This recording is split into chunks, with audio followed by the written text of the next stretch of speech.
Thank you, Megan. We are super excited to be here and hopefully going to shed some light on a topic that touches, we kind of think almost everyone, whether the person is going through divorce that you're working with and or have a friend who is going through divorce or separated.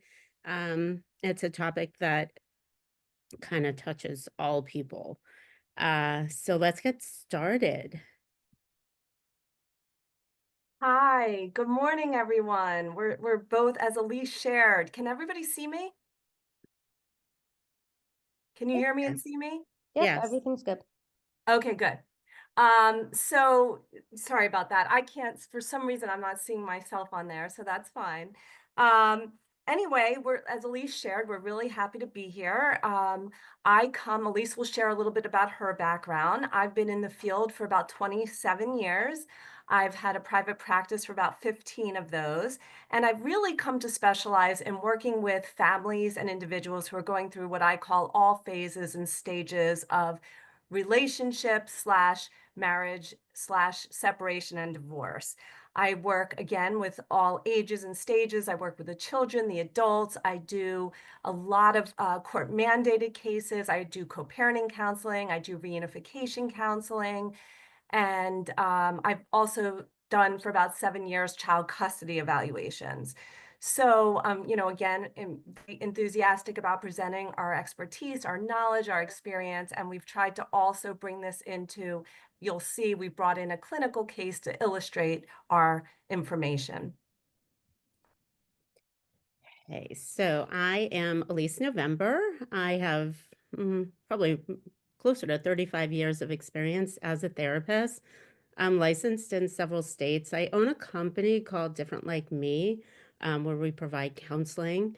Like Stephanie, I have become somewhat of an expert in divorce, just through cases and understanding dynamics and trainings I have taken. And as a result, just love to be able to share and supervise other therapists who are looking to understand more about divorce. I'm also a parenting coordinator, collaborative facilitator. Look into that if you're interested. It's a role therapists could get into in divorce. I'm also a Supreme Court mediator in Florida. And I've just taken all of these trainings because it's helped me to become more well versed in divorce and understanding what my clients may go through just logistically through experience of the divorce and or separation. I'm also trained in brain spotting, certified EMDR as well, and in transgender care, and a whole bunch more, as you can see. Okay. Sorry, um, s- And Elise, your slides aren't showing anymore. yeah, I can't see. I'm trying to get it to a full. So I'm on my end, it's fully showing. Okay, it's I'm showing not now. Yep, now it's good. I okay. I haven't done anything. I'm still the same. So let me know if there's anything you need me to do. Can Yes? okay. everyone Okay. see, can everyone see the slides in the background? It says our story disclaimer. Okay, yes, I can see it now. Thank you. Okay. Okay. Okay. Okay, so we just wanted to start with sharing that, we are going to bring in a lot of our background and our experiences and all the work that we've been doing together over the last 2 years, specifically in presentations. And we did want to illustrate our presentation, as I shared, with some case examples. But we did want to start with our bias statement, which says we are white privileged females working predominantly with middle-class individuals and families. The information and images presented represent our views. We do invite you to educate us. And in terms of our story disclaimer, we have created a story to more fully and experientially develop clinical learning and skills around the didactic information we are providing. The story we have provided is representing a white, middle-class, two-child, heterosexual family. We do realize, and we will also discuss this throughout, that there are many other diverse families and multicultural individuals that you will work with that would also apply to these patterns and clinical dynamics. And yeah, so I also just wanted to say, as I did say pretty, just a little while ago, as we were doing our very short introductions of ourselves, we've been working together for about 2 years now. We've been doing these presentations around the country for various platforms and continuing education programs. And we really do share a passion and a niche that we, feel gives us a really nice combination and synergy when we present. We've also done some other more specific topics, like Elise did mention, in terms of kids and divorce, co-parenting counseling, skills training, gray divorce, narcissistic abuse and recovery. We're working on an ebook, and we are planning at some point to have our own website where we will provide all of our training and material in one location. Okay, we just wanted to make sure that we were all on the same page for our agenda and our objectives today. So I'll just briefly describe what they are. We're going to provide an understanding of divorce through the experience of a family. We're going to provide functional and working definitions of divorce and terms utilized throughout the training. We're going to talk about what divorce actually is. We're going to talk about new family structures, co-parenting, parental alienation, blended family issues, financial fallout, and more. We're going to describe the emotional, ethical, and clinical aspects of divorce. We're going to provide some, experiential more questions to illustrate how to implement therapy skills. So we're going to start now with our story. Once upon a time, there was a family, mom, dad, and 2 children. Dad had an affair. Mom found out, which created a crisis for the family. At this point, they are all still living together. Mom is very distressed, as you can imagine, very reactive and impulsive. Dad is displaying a lack of empathy for mom and what she is going through. He blames her for his infidelity and takes absolutely no responsibility for it. She is visibly upset. He doesn't care. In fact, he makes her feel shame for being upset. Dad has been doing a bit of research on his own and realized that mom seems to have difficult personality traits that resemble borderline personality disorder, and now understands why she has been emotionally unstable and even needy at times throughout their marriage. She has made him choose between her and his family. She has threatened throughout their marriage that she is going to leave him and take him for every last penny. Mom is feeling depressed and dejected. Anger surfaces frequently, and she lashes out without understanding the consequences. She is in emotional turmoil, and although the anger makes her feel better, she is not sure how to get through feeling so poorly. Mom has started seeing a therapist to help her with the emotional distress and believes that she, in fact, may be married to someone with narcissistic traits. So, the first issue that really comes out in our story, and something that we do see a lot, there's a huge percentage of families who are going through separation and divorce who are impacted by infidelity, unfortunately. And the infidelity piece, we just wanted to point out to you, has an enormous impact on everyone involved, as we all know as clinicians and have probably most likely come in contact with this. It, of course, brings up huge trust issues for everyone involved, not only for the couple themselves and the work of how to, whether or not they could ever rebuild that trust. We know trust is easy to start with, but very hard to keep. It's been broken.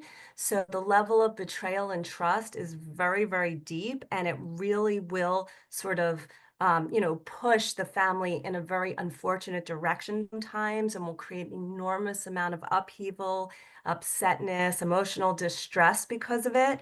And it can take a long time, as we all can imagine, to really come to a calmer and more at peace place with it. So not only are the adults working through very, very deep and difficult feelings, but it absolutely trickles down to the children. A lot of times the children aren't aware of this at the beginning, and that's another whole issue that we have to work with in these families, is how, when, or if it ever makes sense for the children to know this. Of course, it's very much dependent on developmental issues, how old the child is. And most of the time, we usually recommend that this is not something that the children are privy to or know, because, of course, it just adds, another enormous layer and difficulty to the whole entire situation. And it also really affects the kids in terms of, first of all, seeing their parents in such an incredibly different light. It's very hard for them to sort of reconcile that and to know how to even begin to manage and deal with those feelings. And then I think they worry, because I've worked with so many of these kids and teenagers over time, that they worry that this will happen to them in future relationships. They worry about it in terms of their dating and romantic, feelings, and that they feel like if their father or mother could betray them and their family, why wouldn't somebody who doesn't even love them and know them not hurt them this way? So, there's just very, very multifaceted and multi-level challenges to this. And it's also this idea of we want to help break the cycle with them when we're doing the work with them.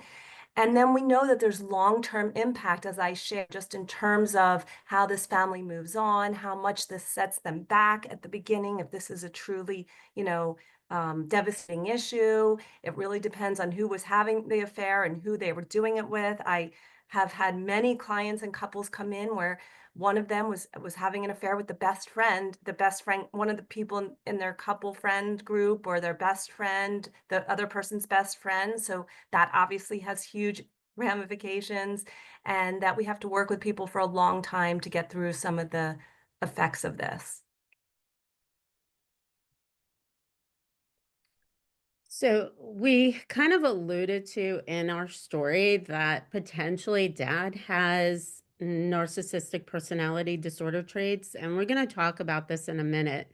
But we're explaining it because sometimes when there are personality disorder traits, or diagnoses, or whether the traits are, full blown or just somewhat on the surface, we find it's important because sometimes this is where the high conflict cases come in. So it's important for us to explain this. So let's just start out with just a basic understanding of narcissism, although we all know what it is, but it's a personality disorder characterized by inflated sense of self, self-importance, lack of empathy, and constant need for attention and admiration. Could potentially lead to infidelity or attention-seeking behavior elsewhere.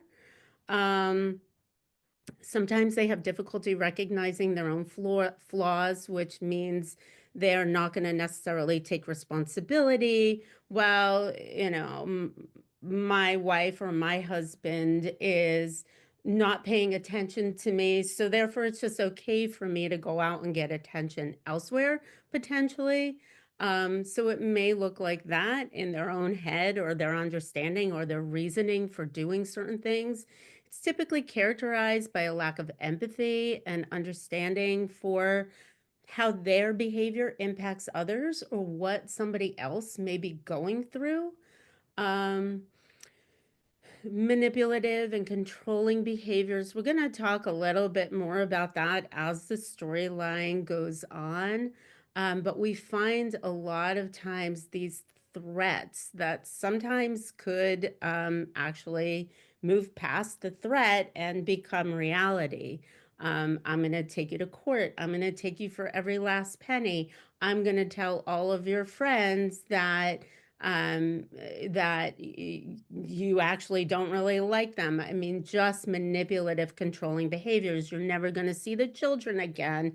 You're never going to work in this town again. And using just little tidbits of information to manipulate and control. And which creates fear sometimes in the partner. So sometimes you'll see these high conflict cases where you'll hear things and you'll say, it'll just blow your mind, what's being done or what's being said. You'll see prolonged legal battles, and sometimes they don't necessarily seek professional help of a therapist because they don't feel like they're the one with the problem. Sometimes they will seek out professional help to validate their concerns or if there's just ongoing depression or some underlying mental health issues. Sometimes we'll see somebody with these traits come into therapy for those kinds of reasons, but it's typically not because I think I've wronged my partner and I want to know how to be a better partner. And then we'll see sometimes this narcissistic rage and anger that's just this, it's combined typically with that manipulative type behavior, and it's just this lashing out, acting out, could be bigger than life. It could be a boom, pounding on the desk, and you could hear it throughout the house with explicatives. Um, and it could be scary, and it could be scary for everybody involved. So sometimes we're working with the children, and the children are telling us about a parent's personality or what happens in the house. So just kind of things to think about. Let's move on. So another thing that's come out in our story, and something that we do see somewhat frequently in some of these really difficult personality cases, or people are going through separation and divorce, and of course not all the time, and a lot of times we will talk about the fact that the innate stress and the upheaval of the devastation from a family fall, coming apart and ending things can bring up some of these personality disorder traits. But we also wanted to point out, as Elise just did so perfectly in terms of the narcissism description, that we also see borderline personality disorder traits. I have it actually at the bottom. I did want to just start with there to begin with, actually, which is to say that when we actually look at borderline personality disorder in terms of it being absolutely diagnosed by a psychiatrist or a psychologist or clinical social worker, it's estimated that only about 1.4% of the adult population experiences it. About nearly 75% of people diagnosed with BPD are women, and recent research suggests that men may be equally affected, but are commonly misdiagnosed with PTSD or depression. So it's still a very small percentage of the population that really struggles with this, but of course, the traits we'll see a lot in these cases. So it is defined as a mental health condition characterized by a pattern of unstable relationships, mood swings, impulsive behavior, and intense emotions. There's actually a lot of overlap with other personality disorders and narcissism. And a lot of times people with these personality traits get drawn to people with narcissistic personality traits. Again, you're going to see a lot of rapid mood changes in people, not just in the acute stages of going through a separation, which will be very heightened, of course, and is coming out in our story and our description. But that's something that people with these traits will struggle with. They will be, they'll struggle with depression and anxiety and feeling down on themselves and really having trouble functioning sometimes, and really getting caught in negative spirals about the world and seeing things in really catastrophic ways. They also can present as having sudden and intense anger that they can lash out at people, they can cut people off, they can have a really difficult time maintaining all kinds of relationships, from friendships to romantic ones. Underlying a lot of this personality disorder and these traits is this ultimate fear of abandonment, and they sometimes create self-fulfilling prophecies for themselves because they're so afraid of it. They can actually push people away in the midst of them worrying that that person will leave them first. There's a lot of black and white thinking that we see where everything's either good or bad, right or wrong. This is also what sometimes can fuel the stuff that goes on in court, because they're responding in ways we're not able to look at the nuances and really look at the big picture, something that we're really going to work with them around. We can see a lot of impulsive behaviors, anything from them lashing out to overly shopping to overly eating. So it just will manifest itself in a lot of impulsivity.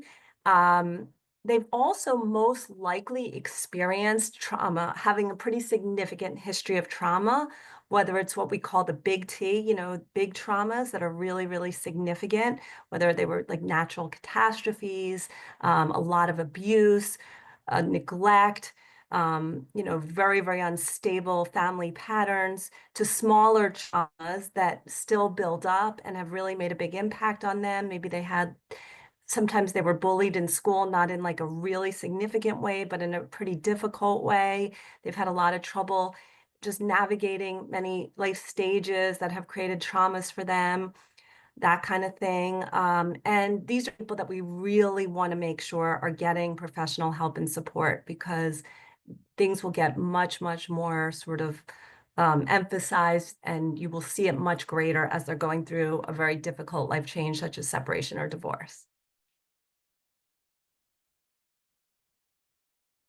So now let's just look in terms of personality disorder traits, and remember we are as professionals able to diagnose, absolutely. We're not able to diagnose the other side, so it's important that you're just kind of looking at the person that you're with. But let's just look here at behaviors to expect with personality disorder traits and divorce. Typically, there's a refusal to compromise. So when they're going through the process of divorce, if that's a stage that you're working with them at, there's sometimes a refusal to compromise or settle, which guaranteeing trial. Um, and we see that sometimes more in narcissistic type traits than we do borderline. This wanting to drag out um, a trial because it's their stage and can say whatever they want to say and get recognized and noticed for it. Play games, file false and ridiculous claims. Stephanie and I have both seen the worst of the worst. We have seen protective services being called for just a variety of things by one parent, claiming sometimes falsehoods about children, sexual abuse, physical abuse, and it just creates this whole like just path, a really unhealthy path for the entire family.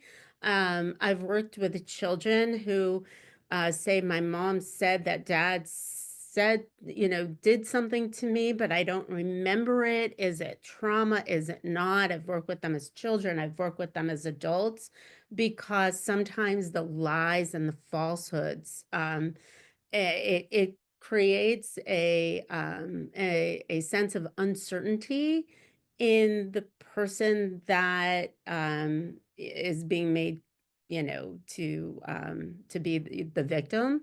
The child is sometimes questioned, or almost always questioned by protective services personnel, and ask questions that are sometimes very uncomfortable. So these false claims can put families in very uncomfortable situations.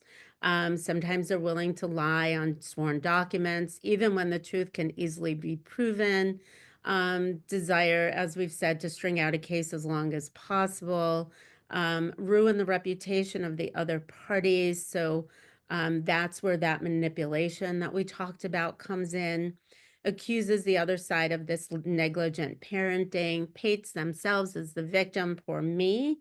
Look at everything that's happening to me, and twist things. And I guess what we would call sometimes gaslighting, where things are kind of turned from right side out to inside out, and with this alternate sense of reality. Sometimes they feel a surge of power and control by dragging the spouse through the court system, using children as weapons and pawns. And we're going to talk a lot more about kids as we go through, but this is typically a sign that we see with personality disorders, running up the attorney fees, and they want to win. Yeah. So wait, Elise, could I Mhm. just share something? So Sure. yeah, so somebody wrote in the chat something that we can really relate to, and something that you already brought up, which is they said they had a client where the spouse is constantly making allegations that are not founded, and total control has my client in an anxious mess. And it's so unfortunate, but they know a lot of times these people know how to really manipulate the situation to make the other person look bad, even if there's no, foundation to it. They can really like destroy their financial situation by having them go to court all the time. And I just had a situation that I'm working with last night because again, the majority of my cases are extremely high conflict. Much of them are court mandated.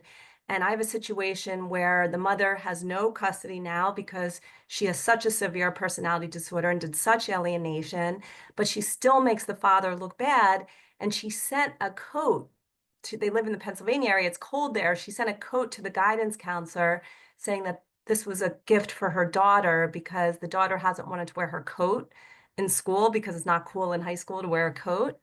And anyway, the guidance counselor got involved and it made the father look like he was negligent when he wasn't. So it's even small little examples like that that our clients are dealing with and having to cope with, and we need to support them and help them to see what's the reality is and not to help them feel bad about themselves. Right. And the manipulation is that's such a great example, Stephanie, is just so underhanded because it never comes out that, Mm, my ex is not taking care of the children. It comes out through these like little underhanded messages where that parent seems like, oh, they're really here and trying to help. mhm, And remember, everything has to be investigated because they don't know if it's real or not. mhm. So you can't just say, "Oh, here she goes again," or "Here he goes again."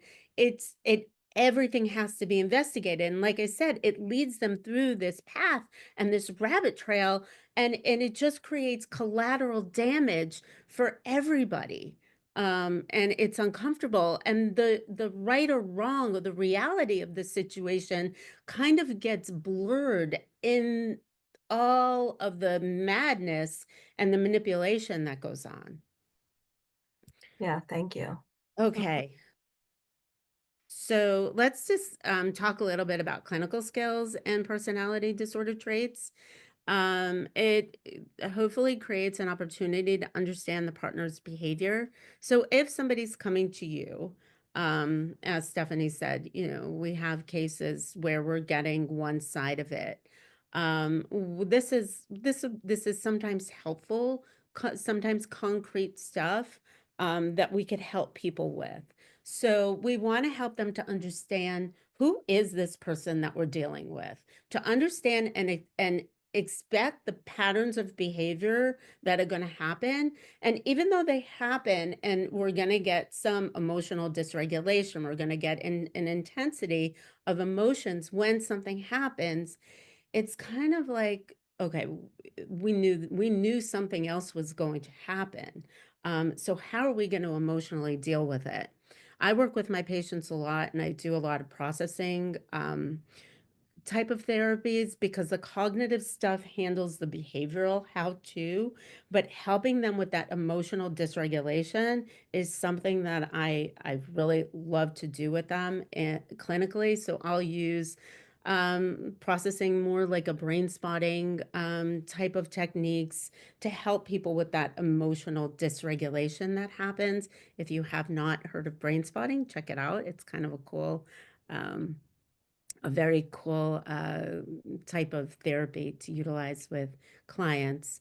Um, you want to help them understand what triggers them, the fear, the trauma that's created by what the person is, how they're presenting and what they're giving you, how they work through the fear of moving forward, the fear of losing everything, the shame that's created. So that's all emotional processing that we do with patients.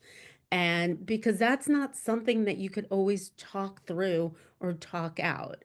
I mean, cognitive does help. What do you do? Let's go take a walk. Let's remove yourself from the situation for at least, 20 minutes before you respond to a text, before you respond to a situation. Who do you talk to?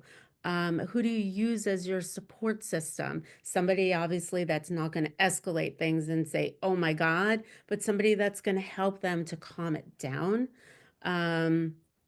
helping them So sometimes what I have clients do, clients where this works well for them, is to write things out.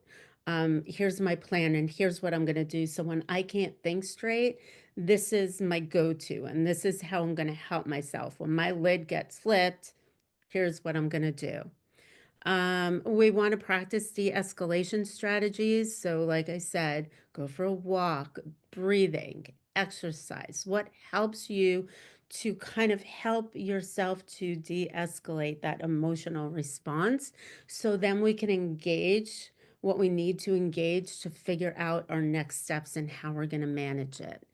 Um, we're going to create an opportunity for somebody to learn about themselves, the triggers, the behaviors, and as a therapist also, and we're going to talk about countertransference as we go on kind of towards the end of our presentation, but we want to also understand us and how we're feeling about it. Were you the child of divorce? Are you divorced yourself? Do you have friends who are divorced? Is there family that you know who's divorced? And how is this impacting you? Even if you have not really had divorce in your life, some of these situations can be distressing as a human being to think about. So we want to kind of be aware of that. We're going to talk a lot more about countertransference. We want to help educate regarding resources. Maybe there's a parent support group, something that people can utilize that could be helpful for them. Stephanie and I both have taught Second Saturday. I still teach it. Second Saturday was developed by wife.org, and it is a kind of a little educational training. Look it up if you're interested. It's run across the country. It typically happens the second Saturday of every month. And basically, what happens is a attorney talks, a therapist talks, financial talks. Sometimes they have real estate brokers, accountants, different things, and helps to kind of educate somebody on everything divorce. So second Saturday, and like I said, they're run across the country. And Stephanie, do you want to kind of add here about your article? Sure. I also just wanted to speak to really quickly, there was some stuff in the chat very, very briefly.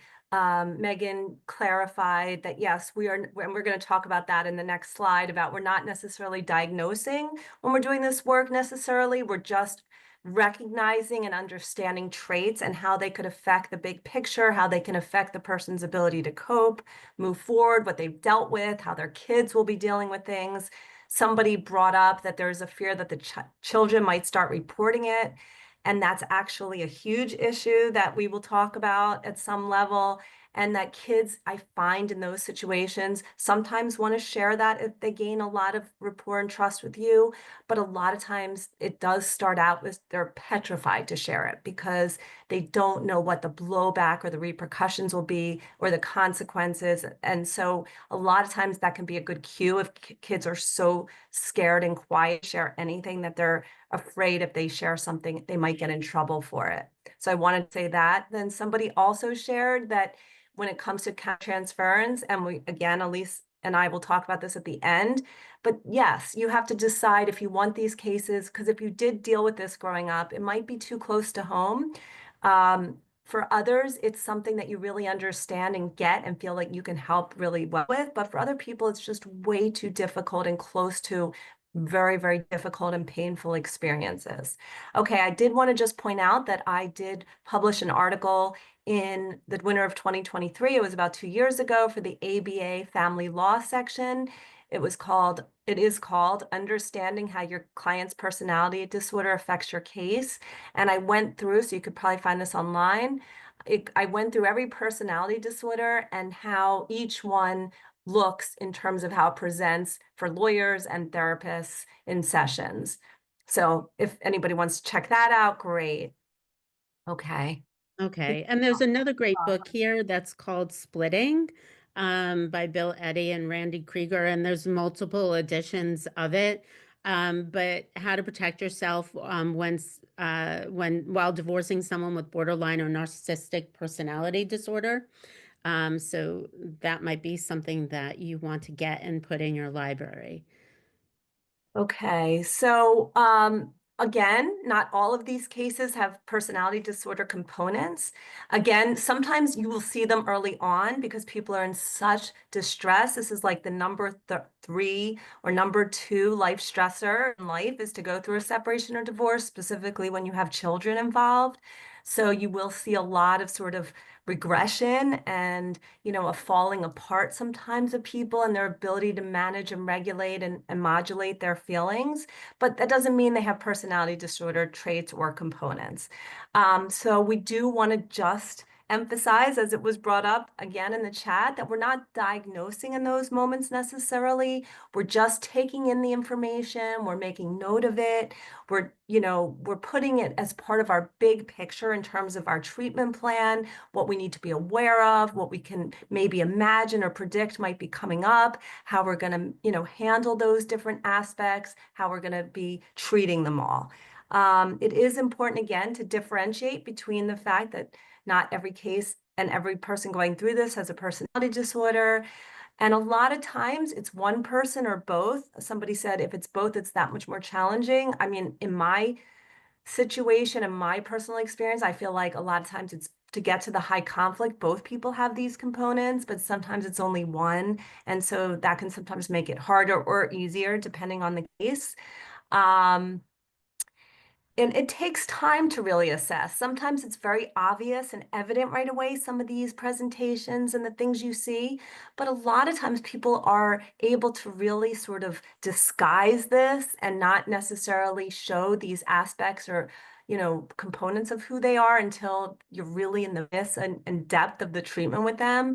And so that can sometimes make it a little jarring or a little hard to know how to handle if you got a little bit surprised by this and you weren't expecting it. So it's just something to keep in mind that can happen. Again, we want to understand and evaluate our own bias and opinions all the time, and that we're not projecting or feeling like this person is, quote, a narcissist or a borderline, because a lot of times our clients will tell us, regardless if it's true or not, that they've come to the conclusion that their ex-partner is a narcissist. As we know, it's a very utilized term. It's very well known now. A lot of people are utilizing it, thinking about it, looking it up online, but it doesn't always mean that that's the case. And again, something for us to keep in mind in our assessment and diagnosis. And when we're working with children, and evaluation of the parents is going to be really important because it's going to really guide us in how we're going to work with the children and truly support them and help them in a way where we're, keeping those issues in the background and we know what the child's up against and how we're going to help them to navigate it based on sort of the depth and severity of what they're dealing with in terms of their parents' personality components. Okay, and I just wanted to add, not all divorce cases are high conflict. So I don't want you to be afraid to work with divorce. We're kind of, in this example, we are just taking the worst of the worst and giving you some really challenging examples. But not all are like this. Sometimes people just want to reevaluate themselves. When people go through this, they're in crisis period because life is changing. So maybe somebody wants to reinvent themselves. Maybe they've been staying home with the kids and now they have to work. I'm sorry, and they want to go back to work. And how am I going to do this? And I'm having anxiety around it. Maybe it's how am I going to be the best parent to my children that I can be? Maybe it hasn't, they come into you because it's nothing to do with divorce, but that's a secondary or tertiary issue that they're dealing with. Maybe they were a child of divorce, but they're in a marriage and happy marriage and everything is okay. But there's some trauma that's coming up. And when you kind of work on the trauma, it ends up going back to something that happened in their childhood with divorce. So remember, it doesn't always have to be, but I want you always to be able to walk around a problem, to always ask a question, or walk around a situation with a client to gain a history to see what's going on. Just a quick thing. Somebody asked about gray divorce. Gray divorce is when people get divorced when they're older. So that's kind of what it has to do with. I guess there are multiple dynamics of it, but that's basically what it's about. Yeah, and actually somebody wrote that and they gave a very nice description in the chat underneath what it is, and we totally agree Okay. with that. Yeah, Okay, I didn't see all of it because I yeah, was just yeah. kind of dealing with the slides. But Okay, whoever so wrote it did a good job and described it the way we would. okay, perfect. So interpersonal violence, let's just talk about this a little bit. It does not happen in every case, and Stephanie deals with a lot of high conflict cases. I don't. Of course, they do come across my desk. They are quite stressing and disturbing. She probably deals with them sometimes better than I do. I like to work more on the clinical issues and the activation and all of that, not necessarily on all of the details of the case. Um, so let's just talk a little bit about interpersonal violence because that kind of piggybacks on some of this, just these challenging issues. Interpersonal violence can take on many different forms, and it could be big and pretty intense, or it could just be not as intense. It could be hidden, more covert. People may not, um, necessarily discuss it with you and may not even recognize it sometimes. So physical abuse obviously is hitting, slapping, causing somebody else some physical type of harm. Emotional, psychological abuse is sometimes more covert, and these are the things that as we help people through their issues that you may see, whether it's related to divorce or not, coercive control, verbal attacks, humiliation. Um, I just worked with somebody who, a new client who talked to me, and this is nothing to do with divorce because the family was still together, talking about how the father would just humiliate and kind of gaslight and um, just flip things around and not involved in a divorce situation. Intimidation, stalking, threats, or controlling type of behavior. Sexual abuse, which is forced or coerced sexual acts. Um, and financial abuse, controlling a partner's access to money, economic resources, other things, manipulation with the finances. So we did want to point out that just like with everything that we work with in our field is that there's usually a continuum from mild to severe. And so, you know, this is something you're going to be assessing and, you know, really looking at, evaluating, understanding, asking questions around. And again, it might take some time to really, really figure this out and figure out what the exact reality is. A lot of times there's, you know, very subtle and very underlying coercive control that the other partner doesn't even recognize until it's like so incredibly covert and difficult and scary that they then really feel like they need to make some changes or leave. I'm actually working with a case where I'm working with a woman who's in her late 20s. She actually never got married, which is a really good thing in this case. She didn't have children either, but she was living with her fiance. And then over the course of the year, he went from being like loving and charming and, you know, love bombing to threatening her, killing her if she didn't do everything he asked, forcing her to have sex with him and putting up a gun to her head if she didn't have sex with him the moment he wanted, watching all kinds of like incredibly violent and pornographic videos and forcing her to watch them with her.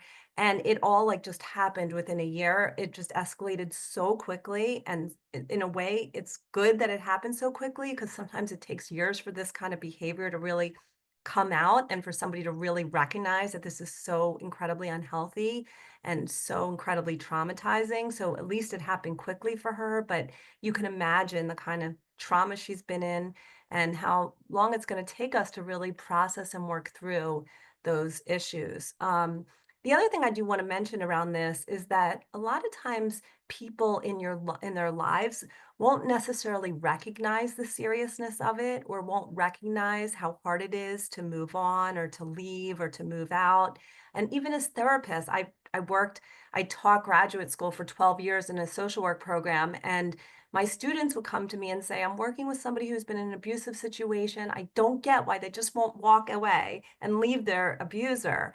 So we as a society, as clinicians, as family members, we want people to just sort of make a quick decision and to get themselves out of an unsafe and what we would see as abusive or traumatizing situation. And sometimes it's just not possible to do immediately. And we have to make sure that we're supporting them where they are and that we understand the incredible complexities of what it means to have been in that relationship and how to get out of it in a way that can maintain everybody's safety and sometimes integrity. Okay. Yeah, it is really hard. I've worked with a case, something that's just coming to mind quickly is I worked with a woman who um she knew she needed to get divorced. Husband was quite manipulative, quite abusive verbally, sometimes would throw things, throw plates and break plates over the heads of family members up against a cabinet or a wall. But police were never called, and we would talk about it. And she never wanted to call the police, didn't want to get the kids involved and all of that, and the nightmare, didn't really want to see him go to jail, thought he was an okay person. And so as a therapist, you just kind of sometimes we could sometimes foresee that this could go bad at any point in time. And it's important, as Stephanie is saying, sometimes it's really challenging space to be in when you're watching something unfold. And sometimes, not that we're mind readers, but that we can kind of see what could potentially happen. So as the story continues, that abuse kind of continued. And at one point, he said something to her and she just pushed him away. He called the police. Police asked, "Did you touch him? Did you push him?" She said yes. She ended up going to jail, which then became a part of the court case, but none of the other abuse was ever reported. Now, of course, it's always our client's decision on how they handle things. Sometimes we want to help them understand and be able to walk around a situation to ask, well, what would happen if? What would a possibility be? To be able to kind of see, especially when they're in this situation that could be really explosive at times, what could possibly happen. And sometimes it's helpful to play out different scenarios. But I have worked with people who said, that's never going to happen. I'm never going to lose my cool like that. I'm never going to, or that's never going to happen. And we say, hopefully not, but what if it did? And like Stephanie's saying, people have to be ready to make their own choices. And I always say everybody has like a straw that all of a sudden, like that's it for them. And it's up to, I always say, just, we work with somebody and help them through situations. And when they feel it's right, they take action. Right.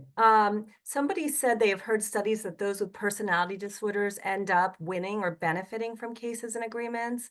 And I would say that yes, sometimes that is the case for me because I work with a ton of court-ordered and litigious issues. And I think initially what I see is that some of the people with the personality disorders win at the beginning, but then over time they stop winning because people start to really see the reality of what's going on. And people are getting much more educated in the legal world.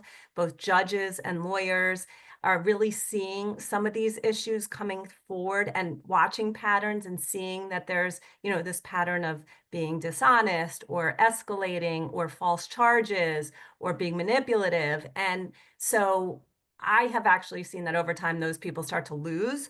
But obviously, I haven't looked at the full literature review of it, but I just wanted to tell you clinically, I see that over time people don't win, and it's something to give your clients hope about if that's something they're concerned about. Mm-hmm. Okay. So, in terms of we wanted to just briefly go over, some ways to look at this. There's the assessment phase where we're doing the interview. Developing trust is a huge component of this. Clearly, people aren't going to open up if they don't feel that they can trust you and that you have a strong rapport with them, that you're empathetic, that you're non-judgmental, that you're not going to tell them what to do or judge them for what they're doing. I have to really reemphasize over and over that this is their choice, and I am just going to support them along their journey and help them understand where they are and what their options are. and that we provide a lot of psychoeducation about IPV, about domestic violence, about the continuum, about how things generally don't change, escalate, and, just teach them a lot about what it is so that they can be as prepared and as strong in terms of their information about it as possible. Lisa, do you want to talk about safety planning? Mm-hmm. So, you want to help them develop a strategy if they need to leave for leaving safely. Sometimes it's just quick because we need to get out of harm's way immediately. And like I said, I don't have a lot of IPV cases, but they do come up. And imagine if you've been working with somebody for years and then you're like, hey, I can't deal with this. I need to refer it out. And we always want to practice ethically, but I'd also love for you to be able to understand how to help clients in these situations so that you could keep them on as clients and increase your knowledge and skill base as well. So we want to help them develop a strategy. If they need to leave safely, plan it out, think it through. Where are you going to stay? What's going to happen? Where are the kids going to go? Um, Finding resources such as domestic violence advocates or shelters if they need, obtain support from family, friends that they trust, that's not going to turn them away, that's going to be there for them, that's going to be supportive to them. Um, Yeah, so there's just so we're aware, I see stuff in the chat, Lisa, as you're talking about uh-huh. other aspects of divorce and how it affects people. And I just want everyone to know that those are exactly issues that we're going to be getting to. We just haven't got to them yet. So don't worry, we're going to talk about those issues as well that you're bringing up in the chat. We're going to talk a lot about just divorce in general, which we haven't even gotten to. So let's just go on. And these are just really concrete. We want to help somebody. So we're not lawyers, so we want to always make sure we stay in our own lane, but educating, exploring options, orders of protection, speaking to attorneys. They may need to relocate temporarily if it's really escalated. Child custody arrangements, prioritizing the safety of both the victim and the children, and potentially reporting to protective services. You want me to just go on, Stephanie? Sure, sure. Okay, so as far as emotional and psychological support, we want to help them find resources such as counseling, support groups, work on the trauma and fear related to safety issue and making decisions. When somebody's in the situation, you can't really work on it. You could work on it post or pre, but when they're in this crisis situation, it's really hard. So sometimes doing some of that upfront work, especially if you see that it's an escalated case that you're working with. You want to provide this unconditional positive regard. You want to be there and acknowledge what they're going through. Awareness of the therapist, of your own bias, opinions, judgment. Like we said, we could say, "Oh my gosh, why aren't you out yet? Like, come on!" And but it's their life and it's their decisions.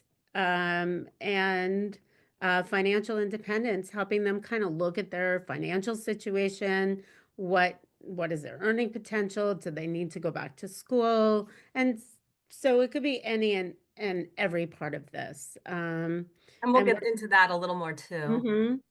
So let's just move on now with our story. Okay, so the kids heard the initial ordeal and know that dad had an affair.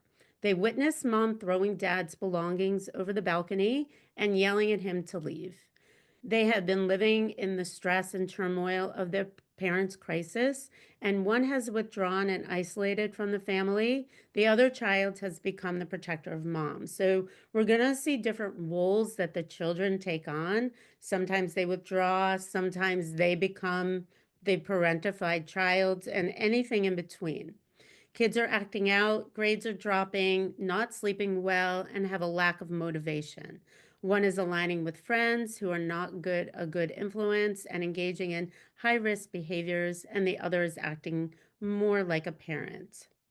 Okay, so we wanted to go into the children in divorce, and I just wanted to let everybody know that Elisa and I have done like a 3 to 4 hour training just on this, and I'm sure we all know we could talk for hours about the effects of children in divorce. I also did want to share that one of the reasons why Elisa and I have been really drawn to this work and why we feel that, it has become something that we feel so passionate about and have developed such a strong niche around is that we're both children of divorce. So that's just something to keep in mind as we go through our presentation. And I don't know how many more of you are as well. I think it does bring a special sort of understanding to this, but of course, you don't have to have that understanding to do this work. Anyway, so when we're looking at the effects of children on and divorce, we're really looking at the developmental stage that the child or children are in. And of course, if children are of different ages and stages, then we're looking at that as well, so that we're helping children, various children in different ways. And even if they're all in the same developmental stage, like I had a situation where a couple came in with their 3 children and they were all like a year to 2 years apart. They had 3 kids in 3 years. They all, because of their personalities and their emotional composition and their temperament and their place in the family, they all really handled it differently anyway.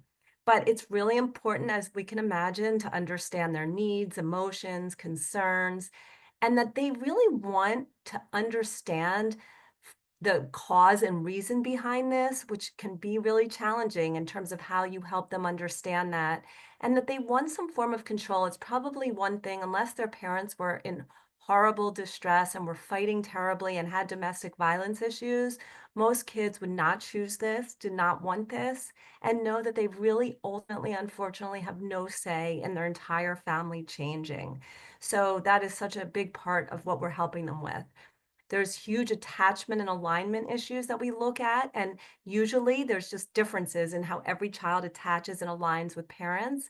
And it's also very much about how the parents presented it, if they were willing to talk about it together, if they, split things up and talk to their kids individually and try to, pit the other parent against the child, or again, they want to pit the child against the parent. That's something we're looking at.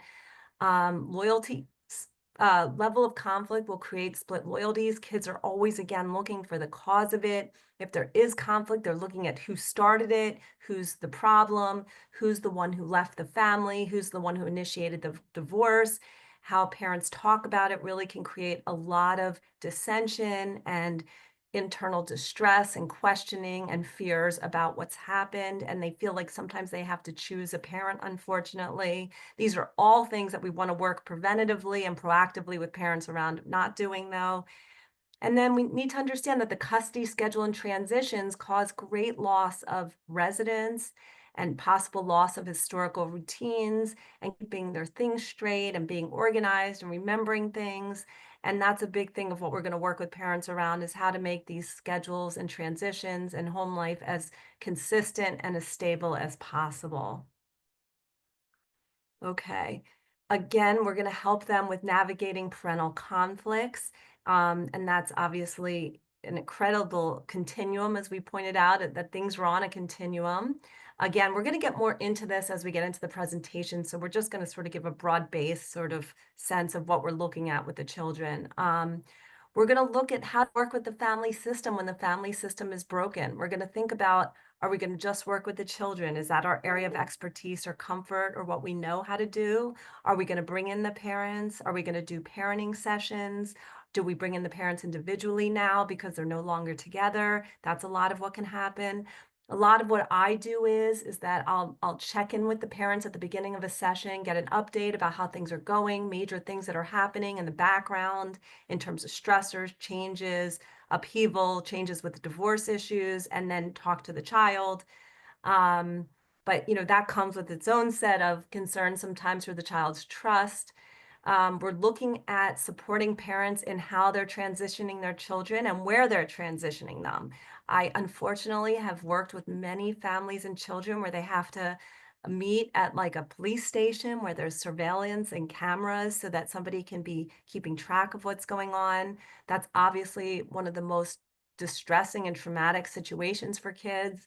If you can transition at schools or organic or natural places or natural ways, that's always the best. We have to understand that certain children, depending on their age, their maturity level, just where they are developmentally, may not be able to process what has happened. And we want to work with that, be with where they're at, and support that. And we need to understand that many children will blame themselves for divorce. That's a huge dynamic. And not only because children are so kid-centric and ego-focused that they think everything, revolves around them, but also because a lot of times parenting issues is a huge stress in a marriage and can really blow up a marriage. And so kids have heard for years their parents fighting about them or how to take care of them or how to deal with them. And so they really do internalize that and worry that they caused this. One last thing to share is that according to the American Association for Marriage and Family Therapy, 25% of children with divorced parents experience ongoing emotional and behavioral difficulties, as compared to 10% of children whose parents are still together.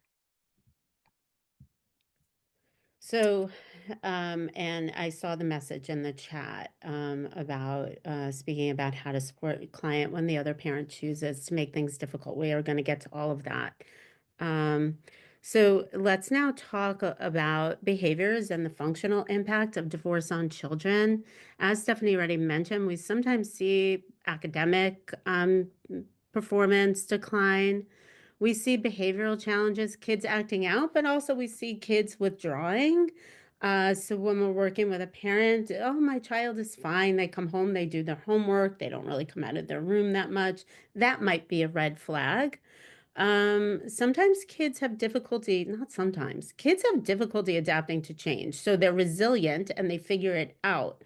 But they have difficulties sometimes adapting to this change of residence, change of neighborhoods, change of everything. We're going to talk about it. We have a slide that talks about how everything changes in a moment. Economic insufficiencies. So maybe the finances have changed for them and they can't participate potentially in activities or can't buy what they want to buy or maybe have to change from a private to a public school. They are going to be losing time potentially with each parent, especially if parents are not together. Um, Kids are not going to be with their parents all the time. They were when they were together, potentially. A loss of emotional security. So, if one child feels more connected to a parent and now they're with the other parent, it may not feel as warm, fuzzy, safe, connected for them that parent gets them or knows what they need. So helping a child to kind of how to take care of themselves in those situations. Do they have something that they bring with them? Is there something internal that we could help them to kind of access? Changed outlook on sexual behavior. So sometimes if there's infidelity, acting out behavior, inappropriate sexual behavior by parents, not necessarily abusive, but more on the neglect or lack of awareness side, it may impact the way they see sex, may change in religion. So maybe parents were two different religions, but decided when they were together to raise the kids with one religion. And now all of a sudden they say, well, now you're going to be mine and you're going to be mine. And so that might be a change for kids. Remember, kids are kind of the victims of divorce. They don't get to choose. The things are chosen for them. They can act out, rebel, they can adopt, but it doesn't mean that they are happy with the choices that are being made for them. As Stephanie indicated in that statistic, there's a higher risk of emotional distress. There's a loss of routine and predictability. Who's going to pick me up on what day? Sometimes things change. We want to keep things as stable and routine for kids as possible, but sometimes not possible. One parent may travel a lot, so the schedule may be more of a flexible parenting schedule. So the predictability is sometimes hard. Kids may have trouble if one parent does homework assignments and projects really well, but they're with the other parent for the weekend that project is due. So now it's just, how am I going to get it done, and creates anxiety for them. So when you're working with kids, you're working with all of these issues. And trying to help kids advocate for themselves and try to help them navigate it. Changes in eating habits. Mom makes peanut butter and jelly this way. Dad makes peanut butter and jelly that way. I don't like this peanut butter and jelly. I don't like the food that this one serves. We eat out all the time at one house and not the other house. So there's changes that kids need to adapt and adjust to. And so you always want to look at things because when you're working with a child, sometimes the parents come in, my kid is this, this, this, and this, and this, and this, and this is going on with them. But we always want to understand is the child's perception. So parents have all the bits and pieces from their side of it. But the child may not even be bothered by half of what the parent comes in with, but may have other issues that they're dealing with. So we want to just be aware of the child's perceptions. And let's talk, this kind of transitions into special needs. So special needs can be big or not so big. It could be a medical issue, like diabetes or Crohn's. It could be autism, ADHD. It could be schizophrenia. It could be anything basically. And so sometimes children with special needs have more difficulty transitioning from home to home, routine to routine. We'll sometimes see a lot of tantruming behavior, sometimes from younger ones, sometimes from older ones, resistance to go to the other parent's home because they're settled in and transitions are hard. So we want to work on keeping things very consistent, and that doesn't always happen when parents are conflictual. So whether if you're working with the child on developing their own sense of consistency, how to get through transitions easier, working with the parent, obviously it's kind of the same thing, but from a parent's bird's eye view of it. Sometimes there's not an acceptance of a diagnosis by both parents. So one parent may, hey, yes, the child is autistic. The other parent says, no, they're just acting out and they're just not listening. And so this lack of acceptance of a diagnosis by both parents is hard. And hard for kids and hard sometimes for school districts to develop an appropriate plan. So sometimes helping them get on the same page might be part of what you do. Working on school issues and worries and fears that children may have. Who's going to take care of me? Who's going to take care of my diabetes? Dad doesn't take care of my diabetes as well as mom does. And dad doesn't wake up in the middle of the night. And what if I go low? So how is all of this managed as a therapist if you're working with a child? Helping to advocate. Dad, it worries me when you don't wake up in the middle of the night when my Dexcom goes off and how I need you to be there. So, and sometimes it happens, sometimes it doesn't. Sometimes court has to step in. Yeah, at least somebody was just saying that they have issues with parents not giving the medication for ADHD at one house or the other. And I Yes. just want to say, and we'll get into it more, but that I've been getting more and more cases of co-parenting where there's just this like difficulty in being consistent with special needs issues and really like needing to do the work to help them get on the same page. So, Yeah, so let's go into it's a great example. Go ahead, let's go on. Okay, so we're going back to our story again. Mom finds it unbearable to live in the house and is unsure how to move forward. She talks to a friend who advises her to go and see an attorney. Mom goes to an attorney and decides she wants to file for divorce. What is the actual definition of divorce? It is the legal dissolution of a marriage by a court or other competent body, and it is separate or it means to separate or dissociate from something else. And of course, we know that there's many different family configurations, and we're going to get to that. But if somebody is actually going through a divorce, that's what the definition is. And just some statistics to share that according to the APA, 40 to 50% of first marriages end in divorce. The divorce rate for second marriages is actually even higher, with approximately 60 to 67% of second marriages ending in divorce. We'll be explaining why that is when we get to the blended family issues. 15% of parents who share custody are considered high conflict. And so again, that's a big percentage of my clients, but 85% of parents who do go through divorce are not high conflict. So we do want to focus that well above the majority of people are not going through high conflict divorces, thank goodness. And that is, of course, the population that requires the most attention from the legal system. Right, and from therapists. So the 85%, or maybe we'll say 70%, never is going to come across your desk. But a certain percentage of people who are going through divorce, who are not in conflict, are going to cross your desk. And the high conflict ones sometimes more often. So, what happens when due to separation? So, it doesn't have to be divorce. It could just be a separation, or it could also be that parents were never together, kind of had a one night stand. We had a baby together. We've never been together. We have no intent of being together, but now we're potentially raising a child together. So, remember, there's multiple configurations, and I think we're going to get into Many of that. those cases right now. I have so Yeah, many yeah. of those cases, and those are obviously very hard because they don't have a Yeah. foundation. Right. They don't have that foundation of a family. Or sometimes they're easier because this is the only life that the child knows is separated parents. So everything basically changes for kids, as we see here, changing schools, potentially moving to a new home.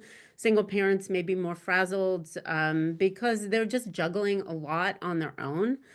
Different rules, different homes, homework, who's going to do my homework, who's going to do my projects, meals, what am I going to eat? I don't like the food at one house, I like it at the other. Clothing, does clothing go back and forth? Does it not? What happens? And sexy friends are who is mom bringing or dad bringing home, and when are they bringing home, and am I comfortable with this, or who are they dating and going out with, and am I comfortable with this? So kids have takes on dating, and I always tell my parents, like, let's make some sort of a rule, before you introduce. Let's just make sure this person is going to be in your life for a while.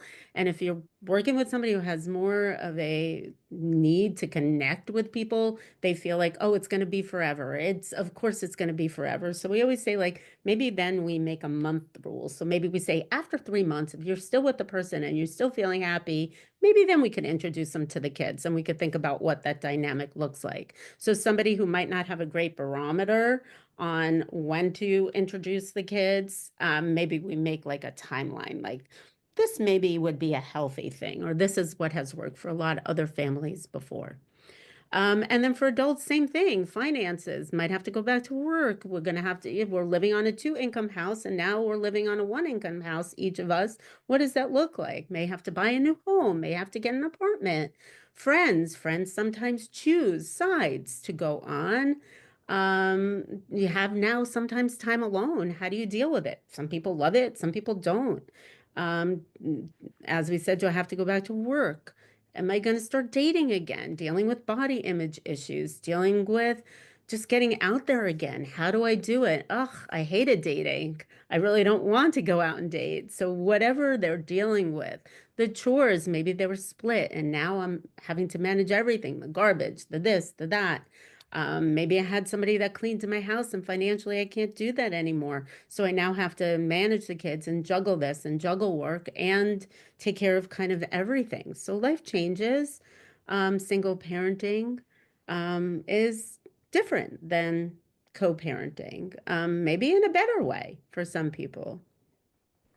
So we talked a little bit about family configuration. So here they are, kind of never married with children, have lived together with or without children, never lived together, married, they got married, separated, divorced, blended. Blended is with children, and all of these can be with or without children. Um, so and I wanted to kind of we have more in-depth more in-depth presentations that address these issues, but I also wanted to mention that there are different issues with LGBTQ families. Marriage was not legalized until more recently, and as a result, a couple may have had children together. And then one may have had to adopt. Maybe the adoption never happened. Maybe they never got married. So there are different dynamics in working with LGBTQ families. Maybe there was a previous marriage, maybe a heterosexual looking marriage where they were children, and then somebody came out and said, or whatever happened, whatever, and they decided to kind of leave that marriage and pursue maybe a same-sex marriage, or a same-sex relationship. And then what happens with the families, and so there's a lot of different dynamics, and this could be a whole presentation of itself, but we wanted to make sure that you were aware that there are different family dynamics. And it's very important, if you're working with the LGBTQ plus population, that you educate yourself on the issues. So you're going to get an education from the family of their dynamics, but it may also be prudent for you to take a course, or take some type of training that will help you understand the dynamics as well. Thank you. And so this, I think, came up in the chat, and we just wanted to point this out because this is, a lot of the work that we're going to be processing, addressing, talking to adults and children, and understanding sort of the bigger picture elements of loss and grief, so that we know that it's not just the people, that the couple that is going through it, that it really affects not just the children, but their community, their neighborhood, their friendships, the grandparents, the extended family, the churches, the synagogues. I mean, I know somebody brought up, when friends, and then it always seems like friends feel like they have to choose if couples don't navigate this right, if they start to, talk badly or start to split and start to try to, confide in and talk to their friends about what happened.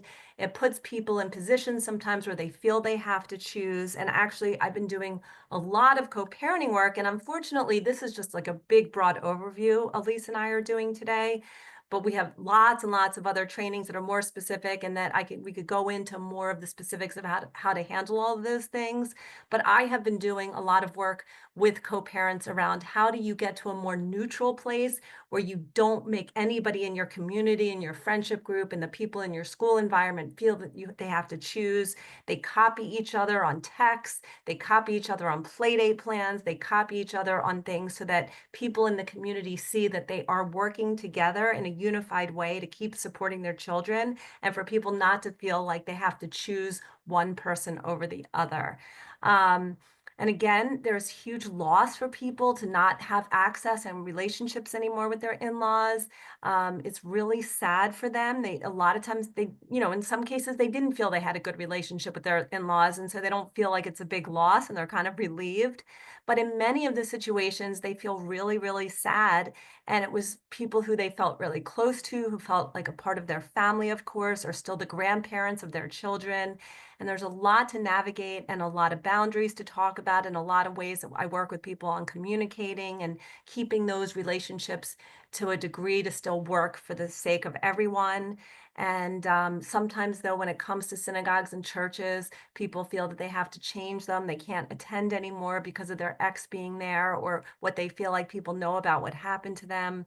So again, there's huge ripple effects of all of this that we have to keep in mind. And Stephanie, somebody brought up a really good point that in certain communities, certain religions, that you are just an outcast at that point.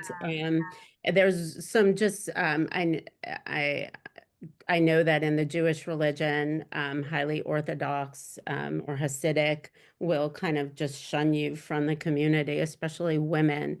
And I don't know, I'm not well versed in others, but I am quite sure that there are others out there that when you get divorced, you just lose your community and made to feel like an outcast, like you've done something wrong. And the reasoning why doesn't necessarily matter. Maybe, Yeah. yeah, maybe towards, a certain sex, women and or men. And it's just important to educate yourself about your client. And if somebody comes to you with it's an issue that you're not aware of course they'll educate you, but as we said, it's very important that you educate yourself, and just the alienation from the community is just a really big part of the law system for many. Stephanie, you want to say something? Yeah, just like the guilt that comes from it. People believe in like some Christian and Catholic faiths that you've actually committed a sin and that you might go to hell.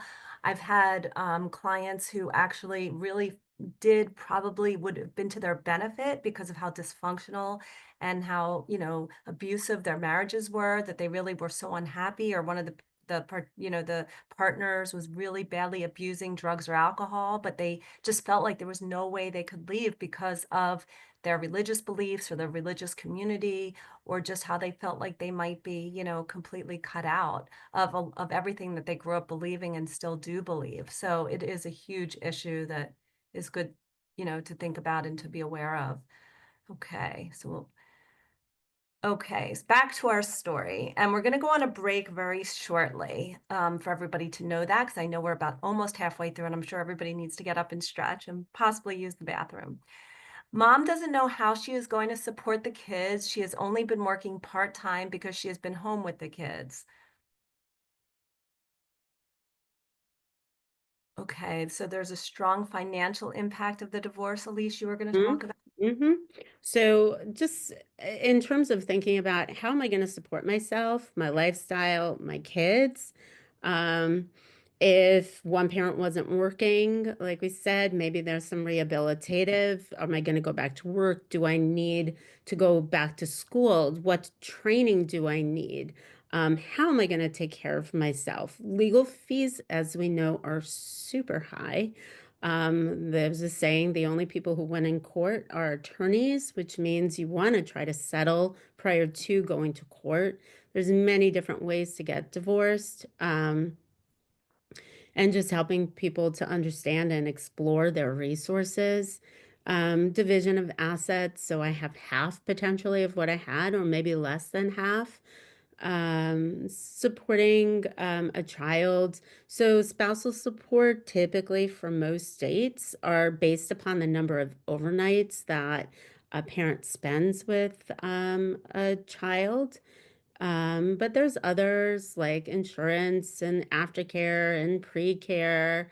So there's a huge financial impact of divorce where maybe one parent was the caretaker, and they didn't need the aftercare, or they didn't need a babysitter to come and pick them up, but now they do, which can also create a change in lifestyle. So maybe there was vacations, big third world problems to have, right? But it's real, and people still are used to a certain lifestyle, and maybe they can't have that lifestyle. So I also am divorced, and for me, my when I filed for divorce, I was kind of staying more at home. I wasn't working that much. We had just moved to another state, so I was going to be more of a stay-at-home mom. And when I filed for divorce, I decided, hey, I need to help to support myself. And it was an opportunity to create my business. I started my company Different Like Me. And I was just providing therapy. And then I had a therapist call me, say, hey, do you need help? Do you need help? Do you need help? And multiple therapists at different times. And I grew my company to 30 providers, all providing wonderful things. So it is an opportunity to create a new you, and helping somebody to envision what they want to see and what their life might look like, and where they want to kind of head. Sometimes, especially if there's infidelity or rejection of some sort, if the other asks for divorce, sometimes it's really hard for people to like grab themselves by their bootstraps and pull themselves up and figure things out. But helping somebody to recreate themselves, and or empower themselves would be helpful. So, mom and dad are arguing about how to create a parenting plan. Dad is not wanting to pay mom more money for child support and therefore wants more days with the kids. It's not that he really wants to be with the kids, he just doesn't want to give mom more money. Mom doesn't want to be without the kids at all. She doesn't feel that dad is fit to be a parent and doesn't really care about them or their needs. She has been the primary caregiver since they were born. Dad has never played as active of a role as mom as mom would have liked. Mom wants to talk to the kids several times a day. She is feeling very disconnected from them and wants it written in that she can call them whenever she wants. Dad wants no part of this and only wants her to be able to speak to the kids once or twice while he has them. So, Let's now look a little bit, and this is not something that you're necessarily going to do, but it's important to understand components of the parenting plan and what happens. So part of parenting plan is this time schedule, which I'm going to show you an example of in a moment. It includes regular time schedules, so just our everyday thing. It includes holidays, summer vacations, school vacations. Child support is not a part of the parenting plan, but it's important to note because it's based on the number of overnights. And so sometimes one parent will be potentially manipulative, not because they want the kids more nights, but because they don't want to pay. So it's just a thing to think about. Periodic schedule reviews. So as children grow, they may their needs are different. So if parents get divorced when a child is 2, when a child reaches school age, that might be when this periodic schedule review is done because now pickup and drop off is going to be different. And there'll be different things, or maybe when a child turns teen age, things might need to be different. Or maybe a parent starts to travel for work, so things may need to be different. So there may be written into the parenting plan a periodic schedule review. Child exchanges, where, when, who's picking up, who's dropping off, how is this happening? Beginning of school day on Monday, end of school day on Wednesday, how is all of this happening? Medical and educational decisions, who gets them, what percentages, extracurricular activities, camp, and how are we exchanging information? Who's talking to who? How are we doing it? And that's all part of a parenting plan. So these are the possible schedules, just something to be aware of what a life might look like for kids. So if you think about it, if I asked you tonight you're going to sleep at home, tomorrow night you're going to sleep in a hotel. You're going to pack up all your stuff, you're going to go sleep in a hotel. Then the next night you're going to come back and you're going to sleep home. The next night you're going to go to the hotel. You're going to be there for 4 days, and then you're going to come back and you're going to sleep at home again, and that's going to alternate. So if you think about it in terms of what a kid goes through, in terms of how it is for them, how that transition is for them, most schedules are not this alternating weekend. That just is a lot of back and forth. We try to help parents do it so it chunks it out so kids could kind of sit down, breathe, relax at the parent's home, and then have to transition. So different schedules work for different families. Sometimes you may be involved in helping to talk this out with them, sometimes not, but you want to know what happens. This alternating schedule may be good if there's a child who's breastfeeding, but it's not necessarily good for a child who's 10 or 11. So once again, it's just things to think about. okay, so this is where we're going to take our break. But I do just want to say really quickly, Elise, can you just go back to that possible schedules thing for a second? I do want to just caveat all of this by we are not as therapists in a position to make recommendations about schedules. We can give input and feedback of a child struggling and we feel like they have too many transitions or it's too hard on them or how they can best handle and cope with all of these changes and transitions or possibly how they transition. But we can't say to we're not in a position to decide. This is a legal situation that's been decided by them in a legal setting. And we could get in a lot of trouble if we were ever asked to testify or if we ever really were in the position where we acted like a legal consultant or a custody evaluator, if that's not our role, to tell what our recommendations are for this. So I just want people to be very aware of that issue. And we're going to talk about ethical and legal next. Right, Okay. so that'll go perfectly into that. So, yeah, so now we have a 15-minute break. We will come back at 11:51, and we will have the second half of our presentation. And we've been trying to integrate the questions throughout, but we will hopefully have a little time at the end as well to answer some of them as well. So we are going to resume with ethical issues in divorce counseling and divorce counseling, I guess I should say. And this was something that, we sort of had our segue from as we stopped before the break. But, one of the things that's really important is that you have a general understanding and knowledge of divorce dynamics. We've gone through a lot of the different things. We still have a lot more to cover, but that's obviously an incredible important part of this is that you really have a good knowledge base and that you're getting ongoing training and that you're securing the appropriate training, that you're doing it with individuals or professionals who have been screened and have provided you with the background and knowledge that they have so that you know that you're getting training from reputable and accredited sources.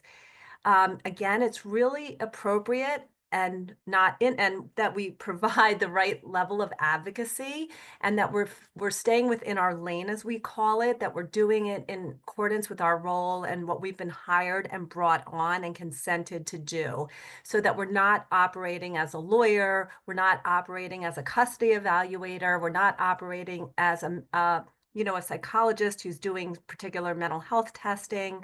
We're doing it within our realm, and that they're doing it in a way to support in a therapeutic way the adults and or children that we're working with.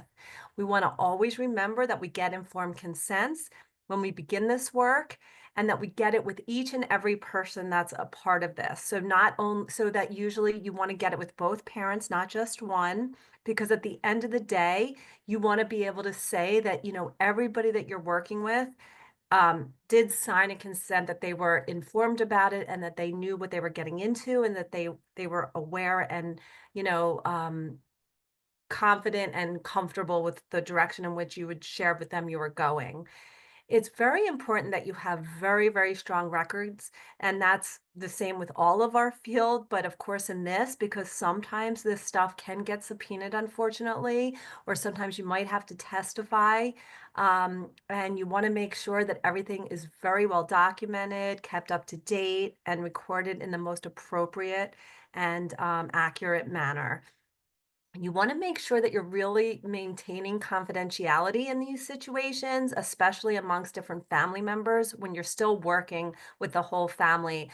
I do an enormous amount of family therapy in this field with this type of population, and I have to be extremely aware and, working hard on making sure that I don't disclose or share information with family members that is important for me to keep private from them.